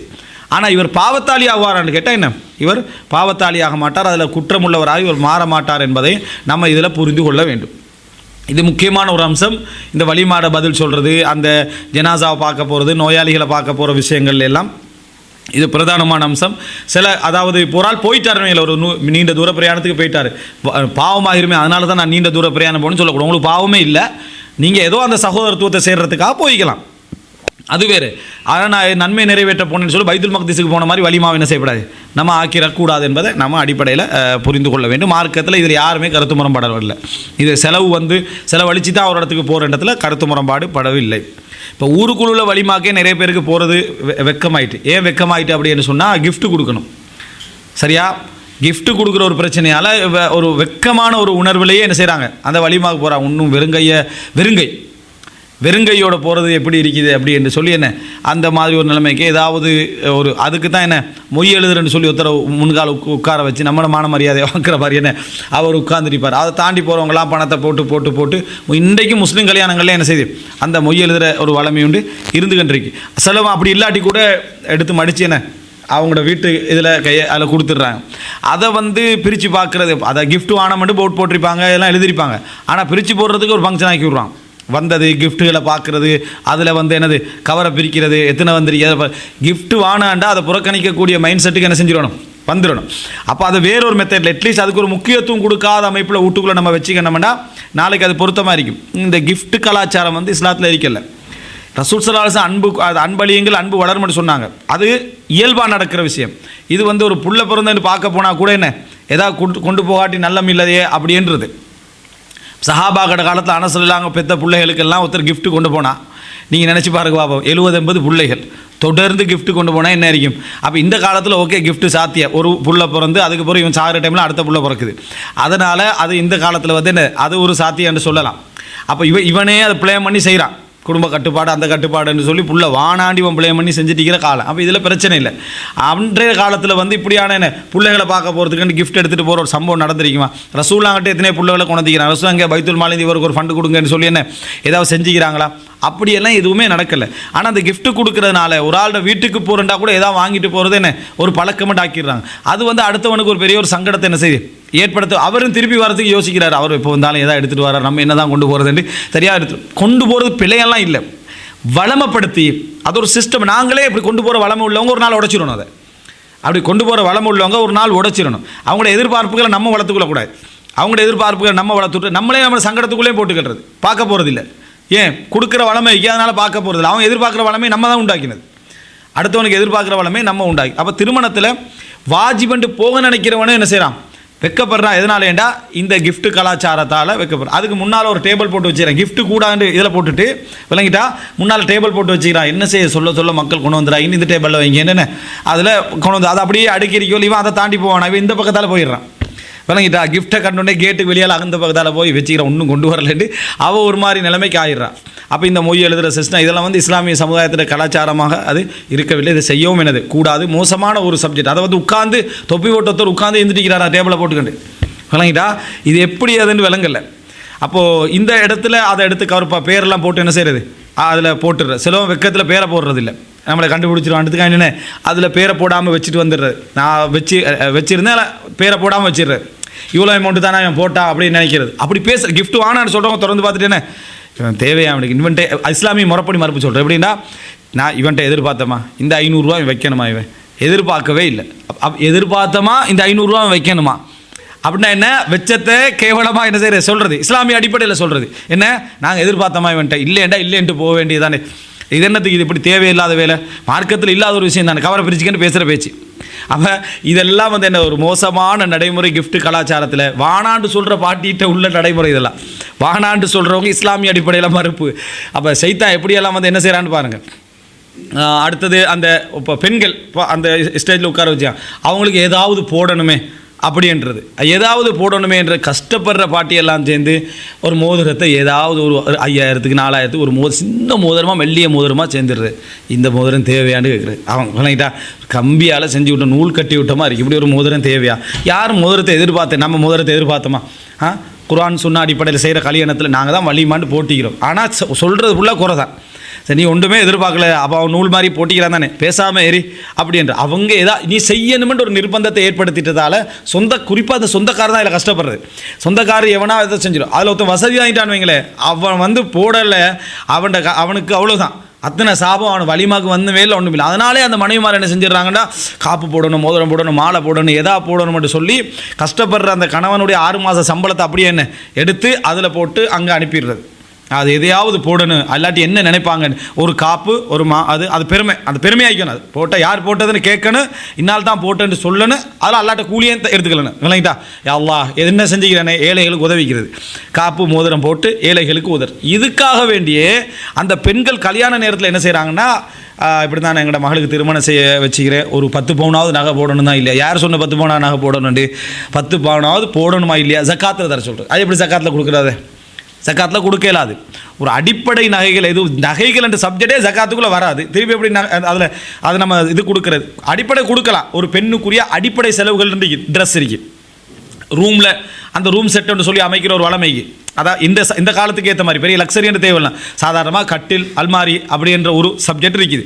அதுக்காக ஒரு பெண்ணுக்கு கூட நம்ம என்ன செய்யலாம், ஜக்காத்துலேருந்து ஹெல்ப் பண்ணலாம். அடிப்படை தேவைன்னு அவங்களுக்கு வரும் எப்படியா இருந்தாலும், அதை ஒரு ஜக்காத்துலேருந்து கொடுக்குற மார்க்க ரீதியாக தடையில், அந்த சமுதாய அடிப்படையில் அதை ஏற்பாடு செஞ்சு கொடுக்குற தடையில். அது அல்லாமல் நகை ஆடம்பரங்கள் அது இதுக்கெல்லாம் கொடுக்கணுமே என்பதுக்கெல்லாம் ஜக்காத்து என்ன செய்யலாது, அது கேட்கலாம், ஜக்காத்து கேட்கலாது. அதே போல் அவங்களோட சாப்பாடு, அவங்களே சாப்பாடு போடணுன்றதுக்காக நீங்கள் இந்த ஒரு பணத்தை என்ன செய்வாங்க, இதெல்லாம் ஜக்காத்துக்குள்ளே என்ன செய்யாது வராது. அது ஆணுடைய செக்ஷனுக்கு மட்டும்தான் அதை என்ன செய்யும் வரும், அது ஆணுடைய சப்ஜெக்ட்டுக்கு வரும். ரைட். இப்போ இதில் நம்ம புரிஞ்சு கொள்ள வேண்டிய என்னென்னா, இந்த திருமணத்துடைய இடத்துல மோதிரம் போட்டுடுறது, இந்த மோதிரம் போட்டுடுறதுக்காக வேண்டிய ஒரு மோதிரம் காப்பு போடணுறதுக்காக வேண்டிய ஒரு டீம் வந்து அதுக்கென்ன ரெடியாக அதுக்கான கிஃப்ட் போடணும் அப்படின்ற லெவலுக்கு ஆகிறது. வீட்டுக்கு போன உடனே யார் இந்த மோதிரம் போட்டது யாருன்னு கேட்குறது, இது வந்து அவள் போட்டு போனா அப்படியா, இது இந்த தாத்தா போட்டுட்டு போனா, அந்த மாமி போட்டு போனா, அவள் ஒன்றும் போடலையா, அவள் எங்கே போட்டாள் விளங்கிட்டு அவள்கிட்ட கல்யாணத்துக்கு நம்ம போடுறது, அவளை ஃபுல்லாக அவளுடைய மகளுக்கு எல்லாம் போடுறது, நம்மளோட ஒரே ஒரு மகள் தான் அதுக்கு போடுறது இல்லை விளங்கிட்டா, எல்லாம் இப்படியே வளர்ந்துட்டாள். சரி எங்களுக்கு இதெல்லாம் தேவையில்லை, அல்ஹம்துலில்லாஹ் அல்லாஹ் ரசூலுடைய அடிப்படையில் நம்ம கல்யாணத்தை செஞ்சுக்கிறோம், இதெல்லாம் நம்ம எதிர்பார்க்கறதும் இல்லை. எப்படி இது எதிர்பார்ப்புடைய உச்சகட்டம், குறை சொல்றதுல உச்சகட்டம். ஆனால் இஸ்லாமிய அடிப்படையில் சொல்லிக்கிறது என்னது, இஸ்லாமிய அடிப்படையில் சொல்லிக்கிறது. இந்த நிலைமை தான் பல இடங்களில் நம்ம என்ன செய்யணும் பார்க்குறோம். இது வலிமால எப்படி ஒருத்தம் இப்போ இது நான் சொல்ல வரேன்டா, வலிமாட அழைப்புக்கு பதில் சொல்கிறது வாஜிப். ஆனால் வலிமாவுக்கு போகிற மாதிரியா வச்சுக்கிறான், அங்கே ஆடல் பாடல் இல்லை, ஆண் பெண் கலப்பு இல்லை, சரியா, குர்ஆன் சுன்னா முறைப்படி தான் இருக்குது, ஆடம்பரம் இல்லை. இந்த வலிமாவுக்கு இவனுக்கு போயலாது. இந்த பிரச்சனை என்னது, இஸ்லாமிய அடிப்படையிலான கிஃப்ட் கலாச்சாரம். கிஃப்ட்டு வந்து எடுக்கிறலேன்னு சொல்கிறது, ஆனால் நிர்பந்தத்தில் தாரது ஓகே, நிர்பந்தத்தை நம்ம வானான்னு சொல்ல வேண்டிய அவசியம் இல்லை. அதை புறக்கணிக்கிற மாதிரி வைக்கணும். கிஃப்ட் கொண்டு வர வைக்கப்படுற மாதிரி வை, நீ மேசையை வைக்காத, எடுக்கிறதுக்கு ஆள் வைக்காத, சரியா, அது அங்கே கொண்டு வந்து வச்சுருங்க அப்படின்னு சொல்லி அது அங்கே வைங்கிற எங்கே வைக்கிற நீங்கள் பார்த்துக்கங்க, நான் சொன்னேன் தானே போட்டேன் தானே வானான்னு. கிஃப்ட் கொண்டு வர வைக்கப்படணும், அடுத்த கலையிலேருந்து கொண்டு வரப்படாது, போனால் எங்கே வைக்கிறேன்னு தெரியாதுன்னு வைக்கப்படணும். அந்த மாதிரி இருந்தால் பரவாயில்ல. இது அப்படி இல்லை, அந்த இடத்துல வந்து சரி, அதாவது தவிர்த்துட்டோன்னு வைங்களேன், ஃபுல்லாக தவிர்த்து அந்த பெண்ணுக்கு அந்த மோதிரம் போடுறது இதெல்லாம் முழுசாக நீ தவிர்த்துக்கலே இல்லை. காரணம் கையை ஒழிச்சிக்கிட்டு ஐக்கியலை இயலாது. அவள் மோதிரங்களை அவள் போடுற சந்தர்ப்பத்தில் நம்ம பாராட்டிக்கல கூடாது. தந்தவங்களுக்கு ஜஸாக்கல்லாஹ் ஹைர் சொல்கிறது ஓகே, தந்தவங்க உண்மையிலே ஒரு அன்போடு தந்திக்கிறாங்க. தராதவங்களுக்கு இதில் எந்த ஒரு நிர்பந்தத்தையும் நம்ம என்ன செய்யக்கூடாது, ஏற்படுத்தக்கூடாது. தராதவங்களுக்கு அதை பற்றி நீங்கள் எதுவுமே யோசிக்கணும். அப்படியெல்லாம் நம்ம ஒன்றுமே என்ன செய்யலை, நம்ம நினைக்கவே இல்லை. நீங்கள் அதை பற்றி நீங்கள் வந்தது சந்தோஷம், உங்களோட ஹுதூர் உங்களுடைய அந்த ஆஜராகிறது தான் எங்களுக்கு என்ன மகிழ்ச்சியாக சந்தோஷம். அதை பற்றி யோசிக்காதீங்க. அப்படின்ற உள்ளத்துக்கு கொடுக்கறல. எப்படி சொல்லுவாங்க தெரியுமா, ஒன்றும் போட கிடைக்கலண்டா இவங்க பதில் இருந்தேன், பரவாயில்ல அது என்ன செய்ய, இருந்தால் நீங்கள் போடாமல் ஆகிக்க போகிறீங்கன்னு மன வருத்தத்தை ஏற்படுத்தி விடுறது. இருந்தால் போடாமல் ஆகிக்க போகிறீங்க. அப்போ அவனுக்கு என்ன செய்யும், கவலை தானே வரும். என்னடா எதிர்பார்த்திக்கிறா போலன்றீங்க. நீங்கள் போடாமல் இருந்தால் எனக்கு சந்தோஷம், அவங்க போட்டாங்க அது வேறு விஷயம். நீங்கள் போடாமல் இருந்தால் சந்தோஷம் சொல்கிறவங்க யாராக இருக்கிறாங்கட்டா இல்லை. இதுதான் உள்ள இந்த இடத்துல அந்த தவ்வாவுக்கு பதில் சொல்ல முடியாமல் இருப்பதற்கான மிக முக்கியமான பிரச்சனைகளில் அது உண்டு என்பதை நம்ம புரிந்து கொள்ள வேண்டும். ரைட். ரசூலுல்லாஹி ஸல்லல்லாஹு அலைஹி வஸல்லம் அவங்க இந்த மாதிரி இன்னொன்று இருக்குது, அதை நான் அடுத்தடுத்த பகுதிகளில் வாரேன். இந்த திருமணத்தை கலகலப்பாய்க்கிறத பார்க்குறதெல்லாம் சுன்னத்துக்கு முரண் நினைக்கிற ஒரு இது ஒன்று இருக்குது. நான் அந்த ஆடம்பர சப்ஷனில் வாரேன். இந்த இடத்துல இந்த ஹதீஸோட சம்மந்தப்படுத்தால் திருமண வீடும் ஒரு ஜனாசா வீடு மாதிரி இருக்கணும், ஜனாசா வீடு மாதிரி இருக்கணும். விளங்கிட்டா, இந்த மாதிரியான இது கலகலப்பாக ஐக்கப்படாது, இதாக இருக்கீங்க, அமைதியாக இருக்கீங்க. அதுதான் குர்ஆன் சுன்னா அடிப்படையில் நடக்கிற திருமணம். பெண்கள் கொஞ்சம் அப்படி திருமணம் எல்லாம் முடிச்சு ஒரு பெண்கள்லாம் ரோட்டில் வந்துட்டு இருந்தாங்கடா, என்ன சமுதாயம்டா இது, இவ்வளோ கேடு கட்டு பேத்துட்டீங்க. அப்போ என்ன, நீ பெருசோட்டில் வச்சுட்டு எல்லாரையும் சரியா உள்ளுக்கு இருந்து அந்த கல்யாணம் முடிஞ்சால் வெளியால் பெண்கள் வரத்தான் போகணும், அவங்க வீதிகளில் போகத்தான் செய்வாங்க. மார்க்கத்துக்கு முரணான இதில் என்ன இருக்கேன்னு விளங்கல. அந்த பெண்களும் அபாயா போட்டு தான் இருக்கிறாங்க. சரி, 1-2 பேர் மார்க்கத்துக்கு முரணான அபாயாக்கள் போட்டிருக்கலாம், அது அவங்களுடைய தனிப்பட்டதான தவறு. அதுக்கு வரக்கூடிய டோட்டல் பெண்களும் ஏதாவது வீதியில் ஒரு ஓரமாக நடுரோட்டாலையும் போகிறதில்ல, ஓரமாக நடந்து வந்தாங்கடா, அது 4 பேர் பிழை செய்யலாம். வந்தாங்கன்னா அது எனக்கு ஊரே நாசமாக பேத்துட்டு விளங்கிட்டா, நல்ல கலாச்சாரமே இல்லை. இந்த மாதிரி ஒரு ஆணும் ஒரு பெண்ணுமாக ஒரு கணவன் மனைவிகள் எங்கேயாவது ஒரு இடத்துல ஒழுக்கமான முறையில் ஒரு பீச்சில் எங்கேயாவது ஒரு மூலையில் இருந்தாலும் சரி, இப்போ நாடே நாசமாக பேத்துட்டு அப்படின்ட்டு சொல்லி என்னது இதை சொல்கிறேன். இந்த மாதிரி ஆட்களால் இந்த சமுதாயத்தில் ஒன்றும் ஏற்படுத்தலாது. நான் சொல்கிறேன், இந்த பள்ளிக்கு வராத ஆக்களை பள்ளிக்கு வரலன்னு சொல்கிறது விளங்கிட்டா, பள்ளிக்கு வந்தவனை பள்ளிக்கு வேலையில் டைமுக்கு வரணும்னு சொல்கிறது, டைமுக்கு வந்தவனை முன்சப்லேருந்து தொலை தெரியும், பின்சப்லேயே தான் எப்போ தொழுவுன்றது, முன்சப்புக்கு வரணும் முதல் தக்பீருக்கு வந்தால் தானே நல்லதுன்னு சொல்கிறது. முதல் தக்பீர் அவன் சலாம் கொடுத்துட்டு போனால் சுண்ணத்தும் இல்லை ஒன்றும் இல்லைன்றது விளங்கிட்டா. அப்போ என்ன, அவன் சுண்ணத்தெல்லாம் தொழுதுட்டு போனான்டா, என்ன திக்ர் இல்லாமல் எழுப்பி விடாருன்னு சுண்ணத்தை தொழுதுறது. இது என்ன ஒரு ரசூலான நடைமுறையான்னு கேட்குது. அவனை பள்ளி விட்டு வெளியே அனுப்பும் வரைக்கும் இவனுக்கு இல்லை, பள்ளி விட்டு வெளியே போனால் மறுபடியும் அடுத்த பயம் என்ன, பள்ளிக்கு வருவதில்லை அப்படின்றது. இதே தான் ரொட்டீன் விளங்கிட்டா. இப்படியே சுற்றி இது எது செஞ்சாலும் அவனோட திருப்தியாக இல்லை. நல்லா தொழுது வேலை இல்லைன்றது, நல்லா தொழுது வேலை இல்லை. எல்லா விஷயத்திலும் மார்க்க உணர்வு இருக்கணும், மார்க்க உணர்வு இருந்து வேலையில்லை தொழணுன்றது சரியா. அப்போ எதையாவது ஒன்றே பாராட்டுற ஒரு சிந்தனையில் இல்லை. அப்போ எப்படி இவன் என்ன சந்தோஷமாக இருப்பான். எங்கேயாவது ரசூல் ஸல்லல்லாஹு அலைஹி வஸல்லம் சுன்னத்தொழாமல் எழும்பினவரை பார்த்து என்ன நீங்கள் ஏன் சுன்னத்தொழாமல் போகிறீங்கன்னு கேட்டிக்கிறாங்களா? இல்லை, பொதுவாக சுன்னத்தொழுகை ஆர்வம் மூட்டிக்கிறான், பொதுவாக திக்ருகள் ஆர்வம் மூட்டிக்கிறாங்களே தவிர தனிப்பட்டதே அப்படி செய்யலை. இந்த விரக்தி ஊற்ற மாதிரியே என்ன செய்வாங்க, எதுலையுமே திருப்தி இல்லாமல் பேசி கேட்டிருப்பான். நல்லா வாழ்ந்து என்ன பிஸ்னஸில் சரியாக செஞ்சு ஹலாலாக செஞ்சு திருமணத்தை எல்லாம் சரியாக செஞ்சிருப்பான், எல்லாம் செஞ்சு மேலே இல்லை, உள்ளத்துக்குள்ளே ஈமான் இல்லை, வேலை இல்லை அப்படின்ற உள்ளத்துக்குள்ள ஈமான் இப்போ எப்படி நிரூபிக்கிறது? அப்போ இது ஒரு சமுதாயத்துடைய வளமைகள்ல உண்டு. அப்போ பாருங்க, இந்த செய்தியை பாருங்க, புகார் 5180 அனஸ் இப்னு மாலிக் அறிவிக்கிறாங்க, ரசூலுல்லாஹி ஸல்லல்லாஹு அலைஹி வஸல்லம் அப்ஸரன் நபி நிசாஅன் வ சுபியானன் முக்பிலீன மின் உர்ஸ். ஒரு திருமணம் முடிச்சிட்டு, அதாவது வலிமாவை முடிச்சிட்டு பெண்கள் சின்ன பிள்ளைகளாக வீதியால் வந்துட்டுக்கிறாங்க, பெண்களும் சின்ன பிள்ளைகளும் அப்படியே வந்துட்டுக்கிறாங்க. ஃபகாம மும்தன்னன், ரசூலாங்க எழும்பி நின்றாங்க. மும்தன்னன் அவங்கள பார்த்து அவங்களுக்கு ஒரு நன்றி சொல்கிற அமைப்பில் ரசூலுல்லாஹ் எழுப்பி நின்னாங்க. அல்லாஹும்ம அன்தும் மின் அஹப்பின் நாசி இலைய, யா அல்லாஹ் இவர்கள் எனக்கு மக்களிலே மிகவும் விருப்பத்துக்குரியவர்கள் ரசூலுல்லாஹ் சொன்னாங்கன்னு வருது. இப்போது பெண்களும் பிள்ளைகளுமாக கல்யாண வீட்லேருந்து வராங்க, பள்ளியில் இதல்ல, கல்யாண வீட்டிலிருந்து வராங்க. ரசூலுல்லாஹ் எழுப்பி நின்று என்ன சொன்னாங்கன்னா, மக்களே நீங்கள் எனக்கு விருப்பமானவர்கள் அப்படின்னு சொன்னாங்க. 2 அர்த்தம் உண்டு இதில். வந்தவங்க அன்சார்கள், அதனால் ரசூலுல்லாஹ் சொன்னாங்க அப்படி என்னும் ஒரு விளக்கம் இருக்கு, அது அடையாளத்துக்கானது. இது என்ன சேலுக்கார ரசூலுல்லாஹ் சொல்கிறாங்க, எங்கிருந்து வராங்க, கல்யாண வீட்டில் இருந்து சின்ன பிள்ளைகளாக வெளிவார அந்த காட்சி, அதான் அந்த மதீனாவுடைய அன்றைய கலாச்சாரத்தை கொஞ்சம் இன்றைய கொஞ்சம் சொன்னால் தான் விளங்கு. கல்யாணம் முடிச்சுட்டு எல்லாரும் அப்படியே வெளிவரக்கூடிய காட்சி ரசூலுல்லாஹ் காண்றாங்க. ரசூலுல்லாஹ் அதை என்ன நீங்கள் மக்களே எனக்கு மிகவும் விருப்பமானவன்னு சொல்கிறாங்கன்னு என்ன அர்த்தம்? ஒரு திருமணத்துக்கு ஊக்குவிப்பு நடந்துக்குது, வலிமால போய் கலந்து கொள்றன்றது திருமணத்தை பகிரங்கப்படுத்துகிற வேலைகளில் உண்டு, ஒரு சுண்ணத்தான வேலைகளில் உண்டு. அதுக்கு பெண்கள் பிள்ளைகளாக சிரமம் எடுத்து போய் அந்த சாப்பிட்டு வாரதை ரசூல் ஸல்லல்லாஹு அலைஹி வஸல்லம் என்ன செய்கிறாங்க, ஒரு சிறப்பான வேலை அப்படின்னு சொல்கிறாங்க. இன்றைக்கும் பல பெண்கள் இருக்கிறாங்க, எல்லா பெண்களும் போகிறதில்ல. எந்த இடத்துக்கு போக விரும்பாத பாட்டி ஒன்றைக்கு, என்னத்துக்கு தான் கல்யாணத்துக்கு கூப்பிட்டாங்களோ அப்படின்ற கவலையோடு உட்கார்ற பாட்டி எழுதிருக்கு. அந்த மாதிரி ஆக்களுக்கு இந்த ஹதீஸ் மிக முக்கியம். நீங்கள் சிரமப்பட்டு திரும்பி என்ன செய்யுங்க, போங்க. இந்த மாதிரி விஷயத்துக்கு என்ன சந்தோஷம் உண்டு, மகிழ்ச்சி உண்டு. அப்போ நல்ல முறையில் நடக்குமா இருந்தால் இதுதான். சிலர் வந்து சுன்னத்தான கல்யாணத்துக்கு, அந்த சரியான முறையில் நடக்கிற கல்யாணத்துக்கு மட்டும்தான் போகணுமென்ற பழக்கத்தில் இன்றைக்கு சரியான கல்யாணங்களுக்கு போகாத இடத்துக்கு என்ன செஞ்சுட்டாங்க, வந்துட்டாங்க. எப்படி தவறாக தான் நடக்கும் அப்படின்னு ஒரு முடிவை போட்டுட்டு போகிறதில்லை. அப்படி நடக்கலையா, அந்த இது நடந்த பிரச்சனை இது நடக்கலை, ஒன்றும் நடக்கலையா, நீ மிஸ் பண்ணிட்டேன்றது. சரியா, உனக்கு போய்த்தானே பார்க்க சொன்னது. உனக்கு நல்லா அந்த கல்யாணம் நடக்கும்னு தெரிஞ்சா நீ போய் பாரு, பிள்ளைண்டா திரும்பி வா. இங்கே இருந்துட்டு ஏதாவது நடக்கணுமே எதிர்பார்த்துட்டு நடந்தால் நான் இதுக்கு தான் நான் போகிறது இல்லைன்றது. நடக்கலைன்னா அது என்ன செய்ய, நான் அப்படி சந்தேகப்பட்டேன் அதனால தான் போகலேன்றது. இது வந்து நல்ல நடைமுறையில் இந்த செய்தியில் நம்ம பார்க்குறோம். அப்போ இது அழகான ஒரு செய்தி. பெண்களும் பிள்ளைகளுமாக திரும்பி வந்து கொண்டிருந்ததை பார்த்து ரசூல் ஸல்லல்லாஹு அலைஹி வஸல்லம் ஃபகாம மும்தன்னன், அவர்களுக்கு ஒரு நன்றி கூறுகின்ற அமைப்பில் ரசூலாங்க எழுப்பி நின்றார்கள். என்று அல்லாஹும்ம அன்தும் மின் ஹப்பின் நாஸி இலைய, யா அல்லாஹ் இவர்கள் எனக்கு மக்களில் மிக விருப்பமானவர் என்று ரசூலாங்க சொன்னாங்க என்றதை நம்ம பார்க்குறோம். 5180வது இலக்கம் புகாரில் வரக்கூடிய செய்தி. அதுபோல் ரசூலுல்லாஹி ஸல்லல்லாஹு அலைஹி வஸல்லம் உங்களோட ஒரு செய்தி வருது. இந்த செய்தியை வந்து என்ன, அதாவது கல்யாணத்துக்கு போகிறவர் வந்து அழைக்கப்படாதவங்க இருப்பாங்க. அழைக்கப்படாதவங்க போகிறத பற்றி என்ன, அரபில் வந்து துஃபைலியன்னு ஒன்று சொல்லுவாங்க. இந்த துஃபைலியன்னு சொன்னால் கல்யாணம்னு கேள்விப்பட்டால் சரி, அவருக்கு எந்த அழைப்பும் இருக்காது, அவர் இருப்பாருங்க. அவருக்கு என்ன செய்ய மாட்டார், எந்த அழைப்பும் இருக்காது, அவர் அங்கே கல்யாணத்தில் இருப்பார். அது கொஞ்சம் பேருக்கு பிரபல்யமாகவும் வேற வைக்கும். இவர் எப்படி வந்து தெரியும் தானே உங்களுக்கு, எல்லா கல்யாணத்திலும் அவர் இருப்பார் சரியா அப்படின்னு சொல்லி விட்ருவாங்க. இவருக்கு துஃபைலி என்ற அரபில். அதாவது இந்த துஃபைலியோட சாட்சியத்தை ஏற்றுக்கொள்ளக்கூடாதுலாம் அறிஞர்கள் சொல்லிக்கிறான். கூப்பிடாமல் இந்த சாப்பாடுகளுக்கு போராக்கிற இதை ஏற்றுக்கணும். ஒரு ஃப்ரெண்டு அது ஓகே, ஒரு ஃப்ரெண்டை கல்யாணம் அவன் வந்து வாரத்தை சந்தோஷப்படுவான் அப்படின்ற வேறு. அதுக்கண்டே ஒரு 5-6 பேர் இருக்கிறாங்கன்னு வைங்களேன். சில ஊர்கள் அப்படி வேற இருக்கிறான். கல்யாணத்தில் போய் சாப்பிட்டு எப்படி கேட்குறான்னு பார்ப்போம் மாட்டேன்னது. அவனோட மான மரியாதை கேட்டு அவன் கேட்கவும் மாட்டான். அவன் சரியாக சகனை பார்த்து செஞ்சிருப்பான், இவன் ஒரு சகனுக்கு ரெடியாக அங்கே போய்த்திருப்பான். அப்போ எல்லாம் அந்த இது பிழையாகிரும். இவங்களுக்கு அரபில் துஃபைலியன்ற இந்த மாதிரி செய்கிறது கூடாது, மார்க்கத்தில் கூடாது. அதுக்கு ஆதாரம் சஹீல் புகாரில் 2456வது இலக்கம். அதாவது அன்சாரு தோழர்கள் ஒரு அபு ஷுஐப், அவருடைய பேர் வந்து அபு ஷுஐப். அவருக்கு வந்து ஒரு இறைச்சி, அந்த இறைச்சிகளை அறுத்து வெட்டி விற்கக்கூடிய ஒரு வேலைக்காரர் இருந்தார். அவர்கிட்ட சொல்கிறார், இஸ்னா அலி தஆம ஹம்சத்தின், ஒரு 5 பேருக்கு மாதிரி சாப்பாடு செய்யன்றார். ஒரு 5 பேருக்கு மாதிரி சாப்பாடு செய்ய நான் ரசூல்லாங்களை 5வது நபராக சேர்த்து அழைக்க நான் விரும்புகிறேன்றாங்க. ஏன்னா நான் ரசூல்லாங்கட முகத்தில் கொஞ்சம் பசியை பார்த்தேன் அப்படின்னு அவர் சொல்கிறார். அப்போ கூப்பிட்டாங்க.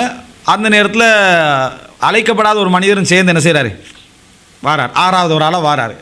ரசூல் ஸல்லல்லாஹு அலைஹி வஸல்லம் அந்த அவங்களோட வீட்டுக்கிட்ட வந்து சொல்கிறாங்க, இன்னஹாதா கத் இத்தபஅனா, இவரும் எங்களோட வந்துக்கிறாரு. தஅதன் லஹு, அவருக்கு நீங்கள் அனுமதி கொடுக்குறீங்களா அப்படின்னு கேட்டாங்க. கால நாம், ஆமண்ட் அவர் சொன்னார். அதோட ரசூலாங்க என்ன செஞ்சாங்க, கூப்பிட்டு போனாங்க. இதே நம்மட நிலவில்லைண்டா கேட்கலாம் மாட்டோம். உங்களோட புதிய ஒரு விருந்தாளி வந்துக்கிறார் அப்படின்னு என்ட்ரு ஆகிடுறது. சரியா, அவர் வந்து இருக்கிற லெவல்லே ஒரு வேளை 5 பேருக்கு மாதிரி செஞ்சிருப்பார். திருப்பி என்ன உள்ளுக்கு ஓடி போய் இன்னொன்று செய், ஏன்னா 5 கப்பாக செஞ்சிருப்பான்னு இன்னொன்று செய்யலாம் சொல்ல வேண்டிய ஒரு சங்கடத்தில் வரும். ஏற்கனவே ஒரு சண்டையில் தான் பின்னால் சாப்பாடு நடந்திருந்தால் அது வேறு பிரச்சனைகள் செய்ய போய் முடியும். ஏன்னா வீட்டுக்குள்ளே 1000 பிரச்சனைகள் இருக்கும். அப்போ இந்த மாதிரி செய்ய ரசூசனை வாசலில் வச்சு அனுமதி. இதுலேருந்து இன்னொரு விலங்கு என்ன, ரசூலா அங்கே சங்கடத்தை ஏற்படுத்தவும் இல்லை. அவரும் ஏழாண்டா ஏழை தான் அப்படின்னு சொல்கிறதுக்கு என்ன, அவரும் ரெடியாக இருக்கணும். அப்போ அந்த இடத்துல தஅதன் லஹு, இவருக்கு அனுமதிக்கிறீங்களான்னு கேட்டால், அப்போ அனுமதி இல்லாமல் நம்ம கூட்டிகிட்டு போனோம்டா. அவருக்கு பேர் துஃபைலி, அப்படி என்ற அர்த்தம் விளங்கிட்டா. தத்தஃபுல் சின்ன புள்ள வேலைன்னு சொல்கிறது அதுக்கு விளங்கிட்டா. திஃபுல்ண்டா குழந்தை புள்ள. அப்போ இந்த அடிப்படையில் வந்து அனுமதி கேட்டுத்தான் ஒரு புதிய ஒரு ஆளை நம்ம என்ன செய்யணும், கூட்டிகிட்டு வரணும் ஒரு சாப்பாட்டுக்கு. இல்லைண்டா நம்மளும் மோசமான குணமுடையவர், அஹ்லாக்கில் அது என்ன பொருத்தம் இல்லை. இன்னொரு செய்தியில் வருது எப்படின்னா, ரசூல் ஸல்லல்லாஹு அலைஹி வஸல்லம் அவங்க ஒரு இடத்துல இது கொடுக்குறாங்க. அப்போ ஈத்தப்பழமெல்லாம் வைக்கிறாங்க. சிலர் 2 எடுத்தாங்க, சிலர் வந்து 2 ஈச்சப்பழம் அப்படி இருக்குதானே, ஒரு அடி அள்ளிடுறது விளங்கிட்டா. அப்படி எடுத்து அள்ளிடுறது, 2 எடுக்கிற 3 எடுக்கிற இந்த மாதிரி வேலை செஞ்சிருவாங்க. இப்படி செய்கிறத பொறுத்த வரைக்கும் பங்கிட்டா அந்த இடத்துல ஒரு நட்பு சுமூகமாக இருக்கிற இடத்துல அது பரவாயில்ல. ஒரு விருந்தோம்பலுடைய இடம், ஒரு மஜ்லிஸ், ஒரு இடத்துக்கு போகிறோம், அந்த இடத்துல அவர் விருந்து வைக்கிறாரு, அந்த இடத்துல எடுக்கிற டைமில் 2 எடுக்க வேணாண்டாங்க ரசூலாம். 2 எடுக்க வேணாம். அப்படி 2 எடுக்கிறதா அடுத்தவங்கலாம் 2 எடுக்கிற மாதிரி இருக்கணும். இவர் 2, அடுத்தவர் 2, அடுத்த 3 பேருக்கு இல்லை விளங்கிட்டா. 2 எடுத்தா முடிஞ்சுது. அது அல்லாஹ் தஆலா கதிர், எங்களுக்கு எழுதி வச்சுக்கிறான். நீ 2 எடுத்தா விளங்கிட்டா, அது வந்து பிழை. அப்போ நீ எடுக்கிற டைமில் என்ன செய்ய ரசூலுல்லாஹ் அந்த மாதிரி செய்ய வேண்டாம். அப்படி எடுக்கிறனா கூட அனுமதி கேட்டு தான் என்ன செய்யணும், எடுக்கணும், நான் 2 எடுத்துக்கலவான்னு கேட்கணும். அப்போ இந்த மாதிரி 2 எடுக்காமல் அனுமதி கேட்டுட்டு எடுக்கணும். அவர் வந்து என்ன செஞ்சுப்பார், ரைட் ஒரு 10 பேர் இருக்கிறான்னு 10 ரெடி பண்ணிப்பார், நீ 2 எடுத்து 5 பேருக்கு என்ன, அது இல்லை. அப்போ இந்த விருந்தோம்பல் விஷயத்தில் இப்படி நடந்து கொள்ளணும் அப்படி என்று சொல்லி என்ன ஹதீஸில் பார்க்குறோம். இதெல்லாம் கல்யாண வீட்டில் கவனமாக இருக்க வேண்டிய விஷயங்கள். உட்காந்துடுறது, சகனில் உட்காந்துடுறது, என்ன கோழியில் 2 கொண்டு வாண்டுறது. அவன் சரியாக ஒரு 100 சகனுக்கு ஏற்ற மாதிரி ஒன்று செஞ்சிருப்பான், ஒரு 5 வீட்டுக்கு கொண்டு போகிறது வச்சிருப்பான், 2 கொண்டு வாண்டுற. என்னப்பா நாங்கள் மாப்பிள்ளை விட்டாக்கள் எங்களுக்கே பெரிய கவனம் இல்லையா அப்படி பண்ணி கெட்ட பழக்கம் விளங்கிட்டா, இது ஒரு ஃப்ரெண்ட்ஸ் என்ற அடிப்படையில், நண்பர்கள் என்ற அடிப்படையில் கொஞ்சம் செஞ்சுதுண்டா அது ஒரு வகையில் மார்க்க ரீதியாக பிள்ளைன்னு சொல்ல இயலாது. ஆனால் ஒரு சும்மா ஒரு எந்த ஒரு வீட்டில் போய் உட்காந்துட்டு இருக்கிறோம், நீ கொண்டு வா அப்படின்னு சொன்னால் அவரும் சங்கடப்படுற லெவலில் இருக்கும். சரி முக்கியமான ஆளாக வேறு இருக்கிறாரு, கொண்டு வந்துடும், சரிப்பா எனக்கு வச்சுதான்னு சொல்லி அவர் எடுத்து என்ன செஞ்சிருவார், கொண்டு வந்து வச்சிருவார். இப்படி 2 கேட்குறது பிள்ளைன்னு விளங்குதா இல்லையா? அப்போ அவர்கிட்ட கேட்குறதா இருந்தால் கூட இருந்தால் அப்படி இருந்தால் கொண்டு வாங்க, இல்லாட்டி வேணும். அவரை சங்கடப்படுத்தாத அமைப்பில் என்ன செய்யலாம், நம்ம சொல்லலாம். இந்த மாதிரி நடைமுறைகள் ரசூலாங்க கூடாதுன்னு சொல்கிறாங்க. இதில் நீங்கள் அப்படி 2 எடுத்தீங்கன்னு சொன்னால் அவர் என்ன செய்யட்டும், அனுமதி கேட்கட்டும். அதாவது எக்ரான்ன்றது நினைட்டா சேர்த்து எடுக்கிற ஒரு அனுமதி கேட்டுட்டு செய்யட்டும் அப்படின்னு சொல்கிறத பார்க்குறோம். அப்போ அழைப்பு கொடுக்கப்படாதவரை அழைத்து செல்லல், அடுத்தது இரட்டையாக என்ன செய்கிறது, எடுக்கிறது, இதெல்லாம் வந்து இதில் உள்ள மிக முக்கியமான இந்த பதில் சொல்கிற விஷயத்தில் நான் சொன்ன விஷயங்கள் இதெல்லாம் நம்ம என்ன செய்கிறோம் பார்க்குறோம். அடுத்தது இந்த சாப்பாடு கொடுக்குறவர் கூட அது அடுத்த பதில் நான் சொல்கிறேன். ஹாதா மா இந்தி வல் இல்மு இந்தல்லாஹ் வ அகூலு கௌலி ஹாதா வ அஸ்தக்ஃபிருல்லாஹ் லி வ லக்கும். அஸ்ஸலாமு அலைக்கும் வ ரஹ்மத்துல்லாஹி வ பரகாத்துஹு.